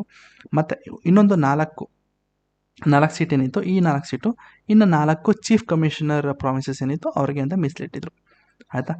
This further division of seats, ಈ ಒಂದು ಡಿವಿಷನ್ ಏನಿದೆ ಕಂಪ್ಲೀಟಾಗಿ ಮುಸ್ಲಿಮ್, ಸಿಖ್, ಜನರಲ್, ಈ ಜನರಲ್ಲಿ ಕಂಪ್ಲೀಟಾಗಿ ಎಲ್ಲರೂ ಕೂಡ ಇನ್ವಾಲ್ವ್ ಆಗಿದ್ರು. ಅಂದರೆ ಜನರಲ್ ಅಂದರೆ SC ST OBC ಅದರ್ಸ್ ಎಲ್ಲ ಕೂಡ ಇರ್ತಿದ್ರು. ಆಯಿತಾ. ಸೊ ನೆಕ್ಸ್ಟು ಇಲ್ಲಿದ್ದಂತಹ ಮೆಂಬರ್ಸ್ಗಳು ಹೇಗೆ they are elected by members of that community, ಅಂದರೆ in provincial legislative assembly, provincial legislative ಅಸೆಂಬ್ಲಿಯಿಂದ ಎಲೆಕ್ಟ್ ಆಗಿ ಬಂದಂತಹ ಮೆಂಬರ್ಸ್ ಇವರು. ಆಯಿತಾ. ನೆಕ್ಸ್ಟು ಪ್ರಿನ್ಸಿ ಸ್ಟೇಟ್ ಬಗ್ಗೆ ಹೇಳ್ತಿದ್ದಾರೆ, number of seats to each provinces. ಆಯಿತಾ. Number of seats of each provinces ಬಂದು ಪ್ರಿನ್ಸಿ ಸ್ಟೇಟಲ್ಲಿ in proportion to the population, ಇದು P.ST ಅಂತಂದರೆ ಪ್ರಿನ್ಸ್ಲಿ ಸ್ಟೇಟ್ ಅಂತ. ಆಯಿತಾ. ಅದು ಹೇಗೆ ಕೊಡ್ತಾಯಿದ್ರು ಅಂತಂದರೆ 1 ಮಿಲಿಯನ್ ಪೀಪಲ್ಗೆ 1 ಸೀಟ್ ಅಂತ ಗೊತ್ತಿಲ್ಲ ಪ್ರಿನ್ಸಿ ಸ್ಟೇಟ್ಗೆ. ಓಕೆ, ಇದು ಕೂಡ ಅರ್ಥ ಆಗಿರುತ್ತೆ. ನೆಕ್ಸ್ಟ್ ಕ್ರಿಟಿಸಿಸಮ್ ಏನು ಮಾಡಿದ್ರಪ್ಪ, ಇಲ್ಲಿ ಫಸ್ಟ್ ಇಲ್ಲಿದೆ. ಓಕೆ, ರೆಪ್ರೆಸೆಂಟೇಟಿವ್ ಬಾಡಿ ಅಲ್ಲ ಅಂತ ಹೇಳಿದ್ರು, ಸಾವರಿನ್ ಬಾಡಿ ಅಲ್ಲ ಅಂತ ಹೇಳಿದ್ರು. ನೆಕ್ಸ್ಟು ತುಂಬ ಇದು ಹಿಂದೂ ಬಾಡಿ ಅಂತ ಹೇಳಿದ್ರು. ನೆಕ್ಸ್ಟ್ ಕಾಂಗ್ರೆಸ್ ಮತ್ತು ಲಾಯರ್ಸ್ ಡಾಮಿನೇಟ್ ಆಗೋದಂಥ ಬಾಡಿ, ಅಂದರೆ ಕಂಪ್ಲೀಟ್ಲಿ ಕಾಂಗ್ರೆಸ್ ಇನ್ವಾಲ್ವ್ ಆಗಿದೆ. ಹೌದಾ. ನೆಕ್ಸ್ಟ್ ಲಾಯರ್ ಮತ್ತು ಪೊಲಿಟಿಷಿಯನ್ ಡಾಮಿನೇಟೆಡ್ ಬಾಡಿ ಅಂತ ಹೇಳಿದ್ರು. ನೆಕ್ಸ್ಟ್ ತುಂಬ ಟೈಮ್ ಕನ್ಸ್ಯೂಮಿಂಗ್ ಅಂತ ಹೇಳಿದ್ರು. ಮತ್ತು ಇನ್ನೊಂದಷ್ಟು ಕೌಂಟರ್ ಆರ್ಗ್ಯುಮೆಂಟ್ಸ್ ಇಲ್ಲಿದ್ದಾವೆ, ನೋಡ್ಕೊಳ್ಳಿ. ಅದು ಬಿಟ್ಟರೆ ಅಷ್ಟೇ, ಇನ್ನೇನಿಲ್ಲ. ಇದು ನಿಮ್ಮ ಕ್ರಿಟಿಸಿಸಮು. ನೆಕ್ಸ್ಟ್ ಏನಿದೆ, ಅದು ಬಿಟ್ಟರೆ ನಿಮ್ಮ ಜವಾಹರ್ಲಾಲ್ ನೆಹರು ಅವರ ಒಂದು ಆಬ್ಜೆಕ್ಟಿವ್ ರೆಸೊಲ್ಯೂಷನ್ ಬಗ್ಗೆ ಹೇಳ್ಕೊಟ್ಟೆ ಅಲ್ವಾ. ಸೊ ಒಂದಷ್ಟು ಕೀ ಪಾಯಿಂಟ್ಸ್ ಹೇಳಿದೆ. ಅಂದರೆ ಬೇಸಿಕ್ ಇಷ್ಟಾರು ಇರಬೇಕು, ಅಂದರೆ ಸಂವಿಧಾನ ರಚನೆ ಮಾಡ್ತಾ ಇದ್ದೀರಾ ಅಂತಂದರೆ ಇಷ್ಟರು ತೊಗೊಂಡು ಬನ್ನಿ, ಮತ್ತು ಇಷ್ಟರು ತೊಗೊಂಡು ಬನ್ನಿ ಅಂತಂದರೆ ಅದು ಇರಲೇಬೇಕು ಅಂತ. ಆಯಿತಾ, ಅದೊಂದು ಗೊತ್ತಿರಲಿ. ಆಯಿತಾ. ಅಂದರೆ ಬ್ಯಾಕ್ವರ್ಡ್ ಆ್ಯಂಡ್ ಟ್ರೈಬಲ್ ಏರಿಯಾಗೆಲ್ಲ ಪ್ರೊಟೆಕ್ಟ್, ಸೇಫ್ ಗಾರ್ಡ್ ಇರಬೇಕು, ಮೈನಾರಿಟೀಸ್ಗೆ ಅವೆಲ್ಲ ಇರಬೇಕು. Next all powers and authority ಎಲ್ಲ ಕೂಡ ನಿಮಗೆ ಪೀಪಲ್ಸಿಂದ ಸಿಗಬೇಕು. ಏನೇ ಒಂದು ಪವರ್ಸ್ ಆ್ಯಂಡ್ ಅಥಾರಿಟಿ ಏನೇ ಕೂಡ, ಅಂದರೆ ಗೌರ್ಮೆಂಟ್ಗೆ ಏನೋ ಒಂದು ಪವರ್ ಬಂದರೂ ಕೂಡ ಎಲ್ಲ ಪೀಪಲಿಂದ ಬರಬೇಕು. ಜೊತೆಗೆ ಎಲ್ಲರೂ ಕೂಡ ಜಸ್ಟಿಸ್, ಈಕ್ವಾಲಿಟಿ, ಫ್ರೀಡಮ್ ಎಲ್ಲರೂ ಕೂಡ ಸಿಗಬೇಕು. ಮತ್ತು ಲಾ ಆ್ಯಂಡ್ ಪಬ್ಲಿಕ್ ಮಾನಿಟಿನ ಮೇಂಟೈನ್ ಮಾಡಬೇಕು. ಆಯಿತಾ. It's like influence to shaping the constitution, ಅಂದರೆ ಸಂವಿಧಾನ ರಚನೆ ಆಗಬೇಕಾದ್ರೆ ಲೈಕ್ ಅದೊಂಥರ ಬ್ಲೂ ಪ್ರಿಂಟ್ ಥರನೇ ಇತ್ತು. ಸೊ ಇದೇ ಆಬ್ಜೆಕ್ಟಿವ್ ರೆಸೊಲ್ಯೂಷನ್ ಹೇಳಬೇಕು ಅಂದರೆ ನಮ್ಮ ಪ್ರಿಯಂಬಲಲ್ಲಿ ಕೂಡ ಇನ್ವಾಲ್ವ್ ಮಾಡಿದ್ದಾರೆ. ಆಯಿತಾ, ಅದೊಂದು ಗೊತ್ತಲ್ಲಿ. ನೆಕ್ಸ್ಟು ಇನ್ನೇನಿದೆಯಪ್ಪ ಇಲ್ಲಿ, ಮೇಕಿಂಗ್ ದ ಕಾನ್ಸ್ಟಿಟ್ಯೂಷನು, ಏನೋ ಒಂದಷ್ಟು ಕ್ವಶನ್ಸ್ಗಳಿದ್ದಾವೆ ಅಲ್ಲಿ, ಬಿಡಿ. Next member of Pakistani areas ಹೇಳಿದ್ರೆ ನಾರ್ತ್ ವೆಸ್ಟ್, ಅದ್ರ ಬಗ್ಗೆ ಬಿಡಿ, ಅದೇನಿಲ್ಲ. ಅದು ಬಿಟ್ಟರೆ a time line of the constitution enactment. Draft committee how many members ಗೊತ್ತಿರಲಿ. ಕ್ವಶನ್ಸ್ ಓಕೆನಾ, ಕ್ವಶನ್ಸ್ ಇದು. ಓಕೆ ಎಲ್ಲಿದೆ ಆನ್ಸರ್ಸ್, ಇಲ್ಲಿದೆ 1 2 3 4. ಓಕೆ, ಕ್ವಶನ್ ನಂಬರ್ 1 ಏನಿದೆ ಇಲ್ಲಿ, 1 ಇಲ್ಲ ಆಯ್ತಪ್ಪ, ಇಲ್ಲಿ 1 ಇಲ್ವಲ್ರ ಇಲ್ಲಿ. ಆಯಿತು ಬಿಡಿ. ಕ್ವಶನ್ 2ನೇ ಹೇಳಿ. ಡ್ರಾಫ್ಟಿಂಗ್ ಕಮಿಟಿಯಲ್ಲಿ ಎಷ್ಟು ಜನ ಮೆಂಬರ್ಸ್ ಇದ್ದಾರಪ್ಪ, ಒಟ್ಟು 7 ಜನ. ಹೌದಾ, ಇಲ್ಲಿದೆ ಅಲ್ಲಿ 7 ಜನ ಅಂತ, 7 ಮೆಂಬರ್ಸ್. ಓಕೆ. ನೆಕ್ಸ್ಟ್ ಚೇರ್ಮನ್ ಯಾರಾಗಿದ್ರು ಗೊತ್ತು ನಿಮಗೆ, ನಮ್ಮ ಡಾಕ್ಟರ್ B.R. ಅಂಬೇಡ್ಕರ್ ಅವರು. ಸೊ ಒಂದಷ್ಟು proposal from various committee form by the constitution assembly. First draft ಬಂದಿದ್ದು ಫೆಬ್ರವರಿ 1948 ಡಿಸ್ಕಷನ್ ಆಗುತ್ತೆ. ಆ ಡಿಸ್ಕಷನ್ನು ಪಬ್ಲಿಕ್ ಮುಂದೆ ಇಡ್ತಾರೆ. ಪಬ್ಲಿಕ್ ಮುಂದೆ ಇಟ್ಟು ಸೆಕೆಂಡ್ ಡ್ರಾಫ್ಟ್ ಆಗುತ್ತೆ. ಈ ಸೆಕೆಂಡ್ ಡ್ರಾಫ್ಟಲ್ಲಿ complete line by line, clause by clause ಅಂತಾರೆ, ಎಲ್ಲನೂ ಕೂಡ ಡಿಸ್ಕಸ್ ಮಾಡಿ ಅಮೆಂಡ್ಮೆಂಟ್ ಮಾಡಿ ತೊಗೊಂಡೆಲ್ಲ ಮಾಡಿ ಕೊನೆಗೆ ಫೈನಲ್ ಡ್ರಾಫ್ಟು ನವಂಬರ್ 1948 ಮಾಡ್ತಾರೆ. ಅದರಲ್ಲೂ ಕೂಡ ಡಿಸ್ಕಸ್ ರೀಡಿಂಗು ಎಲ್ಲ ಆಗಿದ್ದು 26 ನವಂಬರ್ 1914 ಅಡಾಪ್ಟ್ ಮಾಡ್ಕೊಳ್ತಾರೆ. ಅಡಾಪ್ಟ್ ಮಾಡ್ಕೊಂಡ್ಮೇಲೆ ಎಷ್ಟು ಆರ್ಟಿಕಲ್ಸ್ ಬಂದಿತ್ತು, ಎಷ್ಟು ಆರ್ಟಿಕಲ್ಸು, ನಿಮ್ಮ 395 ಆರ್ಟಿಕಲ್ಸು, 8 ಶೆಡ್ಯೂಲ್ ಮತ್ತು ಪ್ರಿಯಾಂಬಲ್ ಇತ್ತು. ಓಕೆ, ಪ್ರಿಯಾಂಬಲು. ನೆಕ್ಸ್ಟು ಈ ಒಂದು ಎನ್ಫೋರ್ಸ್ಮೆಂಟು ಮತ್ತು ಎನಾಕ್ಟ್ಮೆಂಟ್ ಬಗ್ಗೆ ಹೇಳ್ಕೊಟ್ಟೆ.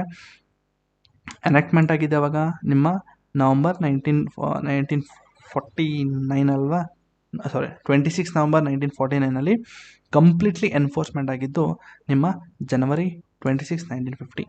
ಅಂದರೆ ಎಲ್ಲ ನಿಮ್ಮ ಆರ್ಟಿಕಲ್ಸು ಜೊತೆಗೆ ನಿಮ್ಮ ಗೌರ್ಮೆಂಟ್ ಆಫ್ ಇಂಡಿಯಾ ಆ್ಯಕ್ಟು ಮತ್ತು ಇಂಡಿಯನ್ ಇಂಡಿಪೆಂಡೆನ್ಸ್ ಆ್ಯಕ್ಟ್ 1947, IA 47 ಅಂದರೆ ಏನಲ್ಲ, ನಿಮ್ಮ ಇಂಡಿಯನ್ ಇಂಡಿಪೆಂಡೆನ್ಸ್ ಆ್ಯಕ್ಟ್ ಎಲ್ಲ ಕೂಡ ರಿಪೀಲ್ ಆಯಿತು, ಅಂದರೆ ಕ್ಯಾನ್ಸಲ್ ಆಯಿತು. ಆದರೆ ನಿಮ್ಮ ಪ್ರೈವಿ ಕೌನ್ಸಿಲ್ ಅಂತಿತ್ತಲ್ಲ, ಅದನ್ನು ಮಾತ್ರ ಇಟ್ಕೊಂಡ್ರು. ಆಯಿತಾ. ಸೊ ಅಷ್ಟೇ ನೋಡ್ರಪ್ಪ, ಇದೇ ನಿಮ್ಮ ಮೈಂಡ್ ಮ್ಯಾಪ್ಸ್ ಅಂತಂದರೆ. ಈ ಮೈಂಡ್ ಮ್ಯಾಪ್ಸು ನಿಮಗೆ ಟೆಲಿಗ್ರಾಮಲ್ಲಿ ಅಪ್ಲೋಡ್ ಮಾಡ್ತೀನಿ, ದಯವಿಟ್ಟು ಅಲ್ಲಿ ಹೋಗಿ ಡೌನ್ಲೋಡ್ ಮಾಡ್ಕೊಳ್ಳಿ. ಜಸ್ಟ್ ಸಿಂಪಲ್ ಆಗಿದೆ ಅಲ್ವಾ. ಇಷ್ಟು ಹಿಂಗೆ ಇರಬೇಕು ನಿಮಗೆ, ರಿವಿಷನ್ ಮಾಡ್ಬೇಕಾದ್ರೆ ಹಿಂಗೆ ಇಟ್ಕೊಂಡು ರಿವಿಷನ್ ಮಾಡಬೇಕು. ಅದು ಜಾಸ್ತಿ ಕೂತ್ಕೊಂಡು ಅದನ್ನೇ ಓದೋದಲ್ಲ. ಆಯಿತಾ. ಸೊ ಇಲ್ಲಿ ಮೊದಲನೇ ಕ್ವಶನ್ ಎಲ್ಲಿ ಕೇಳಿದ್ದಾನೆ ಅಂತ ನನಗೆ ಗೊತ್ತಾಯ್ತಲ್ವಲ್ಲ ಇಲ್ಲಿ. ಟೈಮ್ ಲೈನು ಮೊದಲನೇ ಕ್ವಶನ್ ಎಲ್ಲಿದೆ, ಇಲ್ಲಿದೆಯಲ್ಲ, ಇಲ್ಲೇ ಮೊದಲನೇ question. Objective resolution is moved by ಯಾರು, ಜವಾಹರ್ಲಾಲ್ ನೆಹರು. ಹೌದಲ್ವಾ, ಅಷ್ಟೇ. ಈಗ ಬಿಡಿ, ಈಗ MCQ ಸಾಲ್ವ್ ಮಾಡೋಣ ಈಗ. ಓಕೆ ಮಾಡ್ರಪ್ಪ. ಇದು 2023 ಕೇಳಿದಂಥ ಒಂದು question. The constitution day is celebrated on 26 November. ಹೌದು. Every year to promote the constitutional values among the citizen. ಹೇಳಿದಲ್ವಾ? ಎಸ್, ಸ್ಟೇಟ್ಮೆಂಟ್ 1 ಕರೆಕ್ಟ್ ಆಗಿದೆ. Next, on 26 November 1949 the Constituent Assembly of India set up the drafting committee under the chairmanship of the Dr. B.R. Ambedkar to prepare draft constitution. ಇವ್ರು ಕೊಟ್ಟರೆ statement ಎಲ್ಲ ಕೂಡ correct ಆಗಿದೆ, but date ತಪ್ಪಿದೆ. ಹೌದಾ? Date ತಪ್ಪಿದೆ. So date ತಪ್ಪಿರೋದ್ರಿಂದ ಇದು ತಪ್ಪು. ಹಾಗಾದರೆ ಡೇಟ್ ಏನಿದು? ಡ್ರಾಫ್ಟ್ ಕಮಿಟಿ ಯಾವಾಗಾಯ್ತಪ್ಪ ನೋಡೋಣ. ಡ್ರಾಫ್ಟಿಂಗ್ ಕಮಿಟಿ ಯಾವಾಗಾಯಿತು? ಬಂತು ನೋಡಿ. ಡ್ರಾಫ್ಟಿಂಗ್ ಕಮಿಟಿ ಆಗಿದ್ದು 29th August 1947 ಅಲ್ವನ್ರಪ್ಪ? ಹೌದು. ಬಟ್ ಇಲ್ಲಿ ಕೇಳಿರೋದೇನು? ಇಲ್ಲಿ ಕೇಳಿರೋದೇನು 1949. ಹಾಗೆ ತಪ್ಪಲ್ವಾ? ಹಾಗಾದರೆ ಸ್ಟೇಟ್ಮೆಂಟ್ 1 ಕರೆಕ್ಟ್ ಆಗಿದೆ, ಸ್ಟೇಟ್ಮೆಂಟ್ 2 ತಪ್ಪಿದೆ. Option C is the correct answer. Okay, next, which of the following statements about the formation of the constituent assembly is correct? ಇದು CDS ಎಕ್ಸಾಮಲ್ಲಿ ಕೇಳಿದ್ದು 2015 ಮಾಡಿ. ಇದನ್ನು ಮಾಡಿ. The member of constituent assembly were chosen on the basis of the provincial election 1946. ಹೌದಾ? S, correct ಆಗಿದೆ. ಹೇಳಿದಲ್ಲ ನಿಮಗೆ ಎಲೆಕ್ಷನ್ ಆಗಿತ್ತು ಅಂತ. ಓಕೆ, ಯಾವಾಗ? ನಿಮ್ಮ ಜೂಲೈ ಆಗಸ್ಟ್ ಆಗಿತ್ತು ಎಲೆಕ್ಷನ್. ಹೌದಾ? Next, the constituent assembly did not include the representative of the president. ಹೌದಾ? ಇನ್ಕ್ಲೂಡ್ ಮಾಡಿದ್ರಲ್ಲ, 93 ಸೀಟ್ ಕೊಟ್ಟಿದ್ರಲ್ಲ, ಬಟ್ ಅವರು ಇನಿಷಿಯಲಿ ಅವರು ಬರಲಿಲ್ಲ, ಆಮೇಲೆ ಬಂದರು. ಹೌದಾ? ಹಾಗಾಗಿ ಇದು ತಪ್ಪು. ಇಲ್ಲಿ ಡಿಡ್ ನಾಟ್ ಇನ್ಕ್ಲೂಡ್ ಅಂದಿದೆ, ಇದು ತಪ್ಪು. ಇಟ್ ಇನ್ಕ್ಲೂಡ್ಸ್ ಆಯಿತಾ? Next, the discussion with in the constituent assembly wear not influence by opinion express by the public. ಹೌದಾ? ಫಸ್ಟ್ ರೀಡಿಂಗ್ ಆದಮೇಲೆ ನೋಡ್ರಪ್ಪ, ಇಲ್ಲೇನು ಕೇಳಿದಾನೆ ಅಂತಂದರೆ, ಕಾನ್ಸ್ಟಿಟ್ಯೂಂಟ್ ಅಸೆಂಬ್ಲಿದು ಡಿಸ್ಕಷನ್ ಆಯ್ತಲ್ವಾ, ಆ ಡಿಸ್ಕಷನು ಪಬ್ಲಿಕ್ದು ಇನ್ವಾಲ್ವ್ಮೆಂಟೇ ಆಗಿಲ್ಲ ನೋಡಿ. Not influence by the opinion express by the public. ನಾನು ನಿಮ್ಗೆ ಏನಂತ ಹೇಳಿದೆ ಇಲ್ಲಿ? ಎಲ್ಲ ಹೇಳಿದೆ ನಾನು? ಫಸ್ಟ್ ರೀಡಿಂಗ್, ಸೆಕೆಂಡ್ ರೀಡಿಂಗ್ ಎಲ್ಲ ಇದಪ್ಪ. ನೋಡಿ, ಫಸ್ಟ್ ರೀಡಿಂಗ್ ನೋಡಿ, ಇಲ್ಲಿ ಫಸ್ಟ್ ರೀಡಿಂಗ್ ಆಯಿತು. ಓಕೆ, ಫಸ್ಟ್ ರೀಡಿಂಗಲ್ಲಿ ಇಲ್ಲಿ ಪಬ್ಲಿಕ್ದು ಇನ್ವಾಲ್ವ್ಮೆಂಟಲ್ಲಿ ಯಾಕೆ ಹೇಳ್ವಲ್ಲ ನಾನು ಇಲ್ಲಿ? ಜನರಲ್ ಡಿಸ್ಕಷನು, ಒಂದು ನಿಮಿಷ, ಇಲ್ಲಿ ಇದನ್ನು ಪಬ್ಲಿಕ್ ಇನ್ವಾಲ್ವ್ಮೆಂಟ್ ಅಂತ ಹೇಳಿದ್ನಲ್ಲಪ್ಪ ಅಲ್ಲಿ.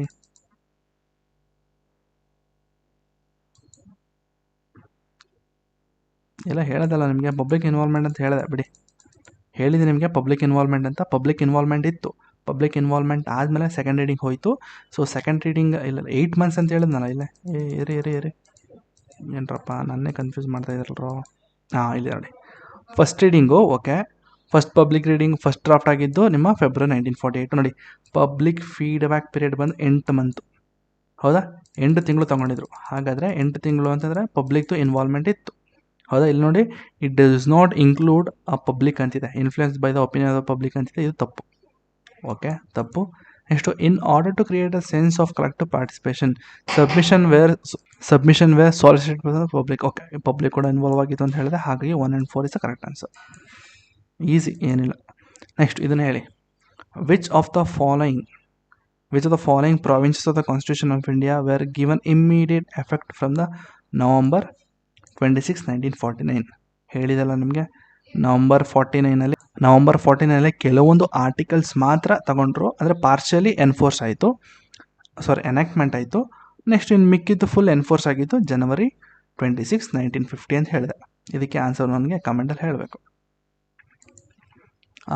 Next, who among the following was the chairman of the state committee of the constituent assembly. ಇದು ಕೂಡ ನಾನು ಒಂದಷ್ಟು ಟೇಬಲ್ಗಳು ಸ್ಕಿಪ್ ಮಾಡಿಸ್ತೆ ಅಲ್ವಾ, ಅವೆಲ್ಲ ಸ್ಟ್ಯಾಟಿಕ್ ಪಾಯಿಂಟ್ಸು. ಇದು ದಯವಿಟ್ಟು ನೋಡ್ಕೊಳ್ಳಿ ಆಯಿತಾ. ಇದು ನೋಡ್ಕೊಂಡಾದ್ಮೇಲೆ ದ ಕಾನ್ಸ್ಟಿಟ್ಯೂಷನ್, ಇದು ಬೇರೆ ಕ್ವಶನ್, ಇದು ಬೇರೆ ಕ್ವಶನ್ ಕಣ್ರಪ್ಪ ಆಯಿತಾ. ಯಾರು ಚೇರ್ಮನ್ ಆಗಿದ್ರು ಹೇಳಿ? Steering committee, I think Rajendra Prasad ಅವರಾಗಿದ್ರು ಅನ್ಕೋತೀನಿ. ಇದು ಆನ್ಸರು, ಐ ಥಿಂಕ್ ಸೊ. ನೋಡಿ ಇದನ್ನ ಆನ್ಸರ್ ಏನಿರ್ಬೋದು ಅಂತ. ನೆಕ್ಸ್ಟು ಕಮೆಂಟಲ್ಲಿ ಹೇಳಿ ಕ್ವಶನ್ನು. ಇದು ಸಾರಿ ಸ್ಟೇಟ್ ಕಮಿಟಿನ? ಇದು ಸ್ಟೇರಿಂಗ್ ಕಮಿಟಿ ಅಂದ್ಕೊಂಡೆ. ಇದು ರಾಜೇಂದ್ರ ಪ್ರಸಾದ್ ಅಲ್ಲ, ಬೇರೆ ಆಯಿತಾ. ಇದು ಕ್ವಶನ್ ಬೇರೆ, ಇದು ಬೇರೆ ಕ್ವಶನು. ಇದು ಎರಡನೇ ಕ್ವಶನ್ ಅಂತ ತಿಳ್ಕೊಳ್ಳಿ. Okay, next, the constitution of India frame on the constituent assembly was finally adopted and enacted on. ನೋಡಿ, ಫೈನಲಿ ಯಾವಾಗಪ್ಪ? Finally January 26, 1950. ಹೌದಾ? Easy. Okay, next question, match the following. ಇದು ಕೂಡ ಮಾಡಿ. ಸ್ಟೇರಿಂಗ್ ಕಮಿಟಿ ಯಾರು? ರಾಜೇಂದ್ರ ಪ್ರಸಾದ್ ಅವರು. ನೋಡಿ, ಇದನ್ನು ಮಾಡಿ. ಸ್ಟೇರಿಂಗ್ ಕಮಿಟಿ ಯಾರಿರ್ಬೋದು? ನಿಮ್ಮ ರಾಜೇಂದ್ರ ಪ್ರಸಾದ್ ಅವರು. ಹೌದಾ? Next provincial constitution committee, province ಅಂತಿದೆ, ಯಾರಿರ್ಬೋದು? ಸರ್ದಾರ್ ವಲ್ಲಭಾಯ್ ಪಟೇಲ್. ಓಕೆ, ಅದು ಬಿಟ್ಟರೆ ಇನ್ಯಾರಿರ್ಬೋದು? 2 ಮತ್ತು 1 ಹಾಕಿದ್ದೀನಿ. 2, 1 ಆನ್ಸರು ಎ ಇರ್ಬೋದು ಅಥವಾ ಸಿ ಇರ್ಬೋದು. ನೋಡಿ, ಐ ಥಿಂಕ್ ಎ ಅನಿಸುತ್ತೆ. ಚೆಕ್ ಮಾಡಿ ನನಗೆ ಕಮೆಂಟಲ್ಲಿ ಹೇಳಿ. ಇದು ಕ್ವಶನ್ ನಂಬರ್ 3 ಅಂತ ತಿಳ್ಕೊಳ್ರಪ್ಪ ಆಯಿತಾ. 3 ಅಂದ್ಬಿಟ್ಟು ಮಾರ್ಕ್ ಮಾಡಿ. Next the member of constituent assembly were, ಏನಪ್ಪ ಅಸೆಂಬ್ಲಿದು ಮೆಂಬರ್ಸ್ ಏನು ಹೇಳಿದೆ, ಪಾರ್ಷಲಿ ಎಲೆಕ್ಟೆಡು ಮತ್ತು ಪಾರ್ಷಲಿ ನಾಮಿನೇಟ್ ಅಂತ ಹೇಳಿದೆ. ಡೈರೆಕ್ಟ್ಲಿ ಎಲೆಕ್ಟೆಡ್ ಬೈ ಪೀಪಲ್ಲ, ಇಲ್ಲ, ತಪ್ಪು, ಇದು ಕೂಡ ತಪ್ಪಿದೆ. Next nominate by the governor general, ಇದು ಕೂಡ ತಪ್ಪಿದೆ. ಎಲೆಕ್ಟೆಡ್ ಬೈ ದ ಲೆಜಿಸ್ಲೇಚರ್ ಅಥವಾ various provinces nominate by the rulers and prince, yes, ಇದು ಕರೆಕ್ಟಾಗಿದೆ. Next nominate by the Congress ಅಥವಾ ಮುಸ್ಲಿಂ ಲೀಗ್, ಇಲ್ಲ, ಆಯಿತಾ. ಇದು ಆಪ್ಷನ್ ಕ್ವಶನ್ ನಂಬರ್ 4 ತಿಳ್ಕೊಳ್ಳಿ, ಕ್ವಶನ್ ನಂಬರ್ 5 ಅಂತ ತಿಳ್ಕೊಳ್ಳಿ. ಇದು ತಪ್ಪಿದ ಆನ್ಸರ್ ಇದು C. It home the following move the objective resolution, ಯಾರಪ್ಪ, ನಮ್ಮ ಜವಾಹರ್ಲಾಲ್ ನೆಹರು ಅಲ್ವಾ, ಈಸಿ ಕ್ವಶನು. ನೆಕ್ಸ್ಟ್ ಈ ಕ್ವಶನ್ ನನಗೆ ಹೇಳಬೇಕು. The following statements, doctor Siddaramaiah Sinha was elected the provincial president of the constituent assembly, H C Mukherjee was elected the vice president of the constituent, ಹೇಳಿದೆನಾ. ಇದನ್ನು question number star ಅಂತ ತಿಳ್ಕೊಳ್ಳಿ, ಸ್ಟಾರ್ ಅಂತ ಹಾಕ್ಬಿಟ್ಟು ಹೇಳಿ, ಯಾಕಂದರೆ ಇದು ತುಂಬ ಇಂಪಾರ್ಟೆಂಟ್ ಸ್ಟೇಟ್ಮೆಂಟ್ಸ್ ಕಂಡ್ರಪ್ಪ. ಓಕೆ, ಎಲ್ಲ ಮುಗಿತಾ MCQಸು? ಹೇಗಿತ್ತು ಕ್ಲಾಸು ಹೇಳಿ, ನನಗೆ ಕಮೆಂಟಲ್ಲಿ ಹೇಳಬೇಕು. ಈಗ ಇದ್ರ ಬಗ್ಗೆ ಮೈನ್ಸ್ ಏನು ಕೇಳಬಹುದು ಅಂತ ಹೇಳೋದಾದರೆ ಆಬ್ಜೆಕ್ಟಿವ್ ರೆಸಲ್ಯೂಷನ್ ಕೇಳ್ತಾನೆ. ಮತ್ತು ಈಗ ಒಂದಷ್ಟು ಎವಲ್ಯೂಷನ್ ಅಂತ ಹೇಳಿದೆ ಗೊತ್ತಾ ನಿಮಗೆ. ಮೈಂಡ್ ಮ್ಯಾಪ್ಸಲ್ಲಿ ಗೌರ್ಮೆಂಟ್ ಆಫ್ ಇಂಡಿಯಾ 1919 ಹಿಡಿದು 1947ವರೆಗೂ ಒಂದು ಇತ್ತು ನೋಡಿ, ಅದ್ರ ಬಗ್ಗೆ ಕೇಳ್ತಾನೆ, ಆಯಿತಾ. ಅದು ಬಿಟ್ಟರೆ ಕ್ವಶನ್ಸಲ್ಲೇ ಸಬ್ ಕ್ವಶನ್ಸ್ಗಳು ಬರ್ತವೆ, ಆಯಿತಾ. ಅದರಲ್ಲಿ ಕ್ರಿಟಿಸಿಸಮ್ ಏನಿತ್ತು ಅಂತ ಕೇಳ್ತಾನೆ, ಆಯಿತಾ. ಅದು ಬಿಟ್ಟರೆ ಇನ್ನೇನು ಕೇಳ್ಬೋದು ಇಲ್ಲಿ, ಅಷ್ಟೇ. ಅದು ಬಿಟ್ರೆ ಏನಿಲ್ಲ, ಅದು ಬಿಟ್ರೆ ಏನು ಕೇಳ್ಬೋದು ಅಂತ ನಾನೇ ಕ್ವಶನ್ ಮಾಡ್ಕೋತಾ ಇದ್ದೀನಿ ರೀ. ಏನು ಕೇಳ್ಬೋದು, ಒಂದು ಕ್ವಶನ್ ಇದೆ. ಇದು ಯಾವ ಥರ ಕ್ವಶನು ಅಂತಂದರೆ, ನೀವು ಏನು ಅರ್ಥ ಮಾಡ್ಕೊಂಡಿದ್ದೀರ ಅನ್ನೋದ್ರ ಬಗ್ಗೆ.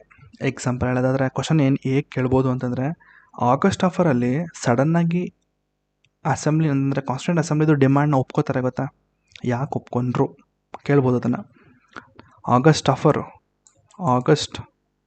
ಆಫರ್ 1940 ಸಡನ್ನಾಗಿ ಈ ಡಿಮ್ಯಾಂಡ್ನ ಯಾವುದೋ ನಿಮ್ಮ ಕಾನ್ಸ್ಟಿಟ್ಯೂಂಟ್ ಅಸೆಂಬ್ಲಿ ಅದನ್ನ ಓಕೆ ಮಾಡಿದ್ರು, ಓಕೆ ಅಂತ ಹೇಳಿದ್ರು, ಯಾಕೆ ಅಂತ ಕೇಳ್ಬೋದು. ಅದು ಬಿಟ್ಟರೆ ನೆಕ್ಸ್ಟು ಕ್ಯಾಬಿನೆಟ್ ಮಿಷನ್ ಪ್ಲ್ಯಾನ್ ಹೇಗೆ ಕಾನ್ಸ್ಟಿಟ್ಯೂಟ್ ಮಾಡ್ತು ಅಂತ ಕೇಳ್ಬೋದು. ಇವೆಲ್ಲ ಮೇನ್ಸ್ ಕ್ವಶನ್ಸು, ತಲೆ ಕೆಡ್ಸ್ಕೊಬೇಡಿ, ಅದನ್ನು ಮಾಡ್ಸೋಣ. ಬಟ್ ಅನಾಲಿಸಿಸ್ ಅಂತ ಬಂದಾಗ ನಾನು PYQ ಅಂತ ಹೇಳಿದೆ, ಬಟ್ ಈ ಕ್ವಶನ್ಸ್ಗಳನ್ನ ಬರ್ಕೊಂಡಿರಿ, ನಾನು ಆನ್ಸರ್ಗಳನ್ನ ಅಪ್ಡೇಟ್ ಮಾಡ್ತೀನಿ, ಸರಿನಾ.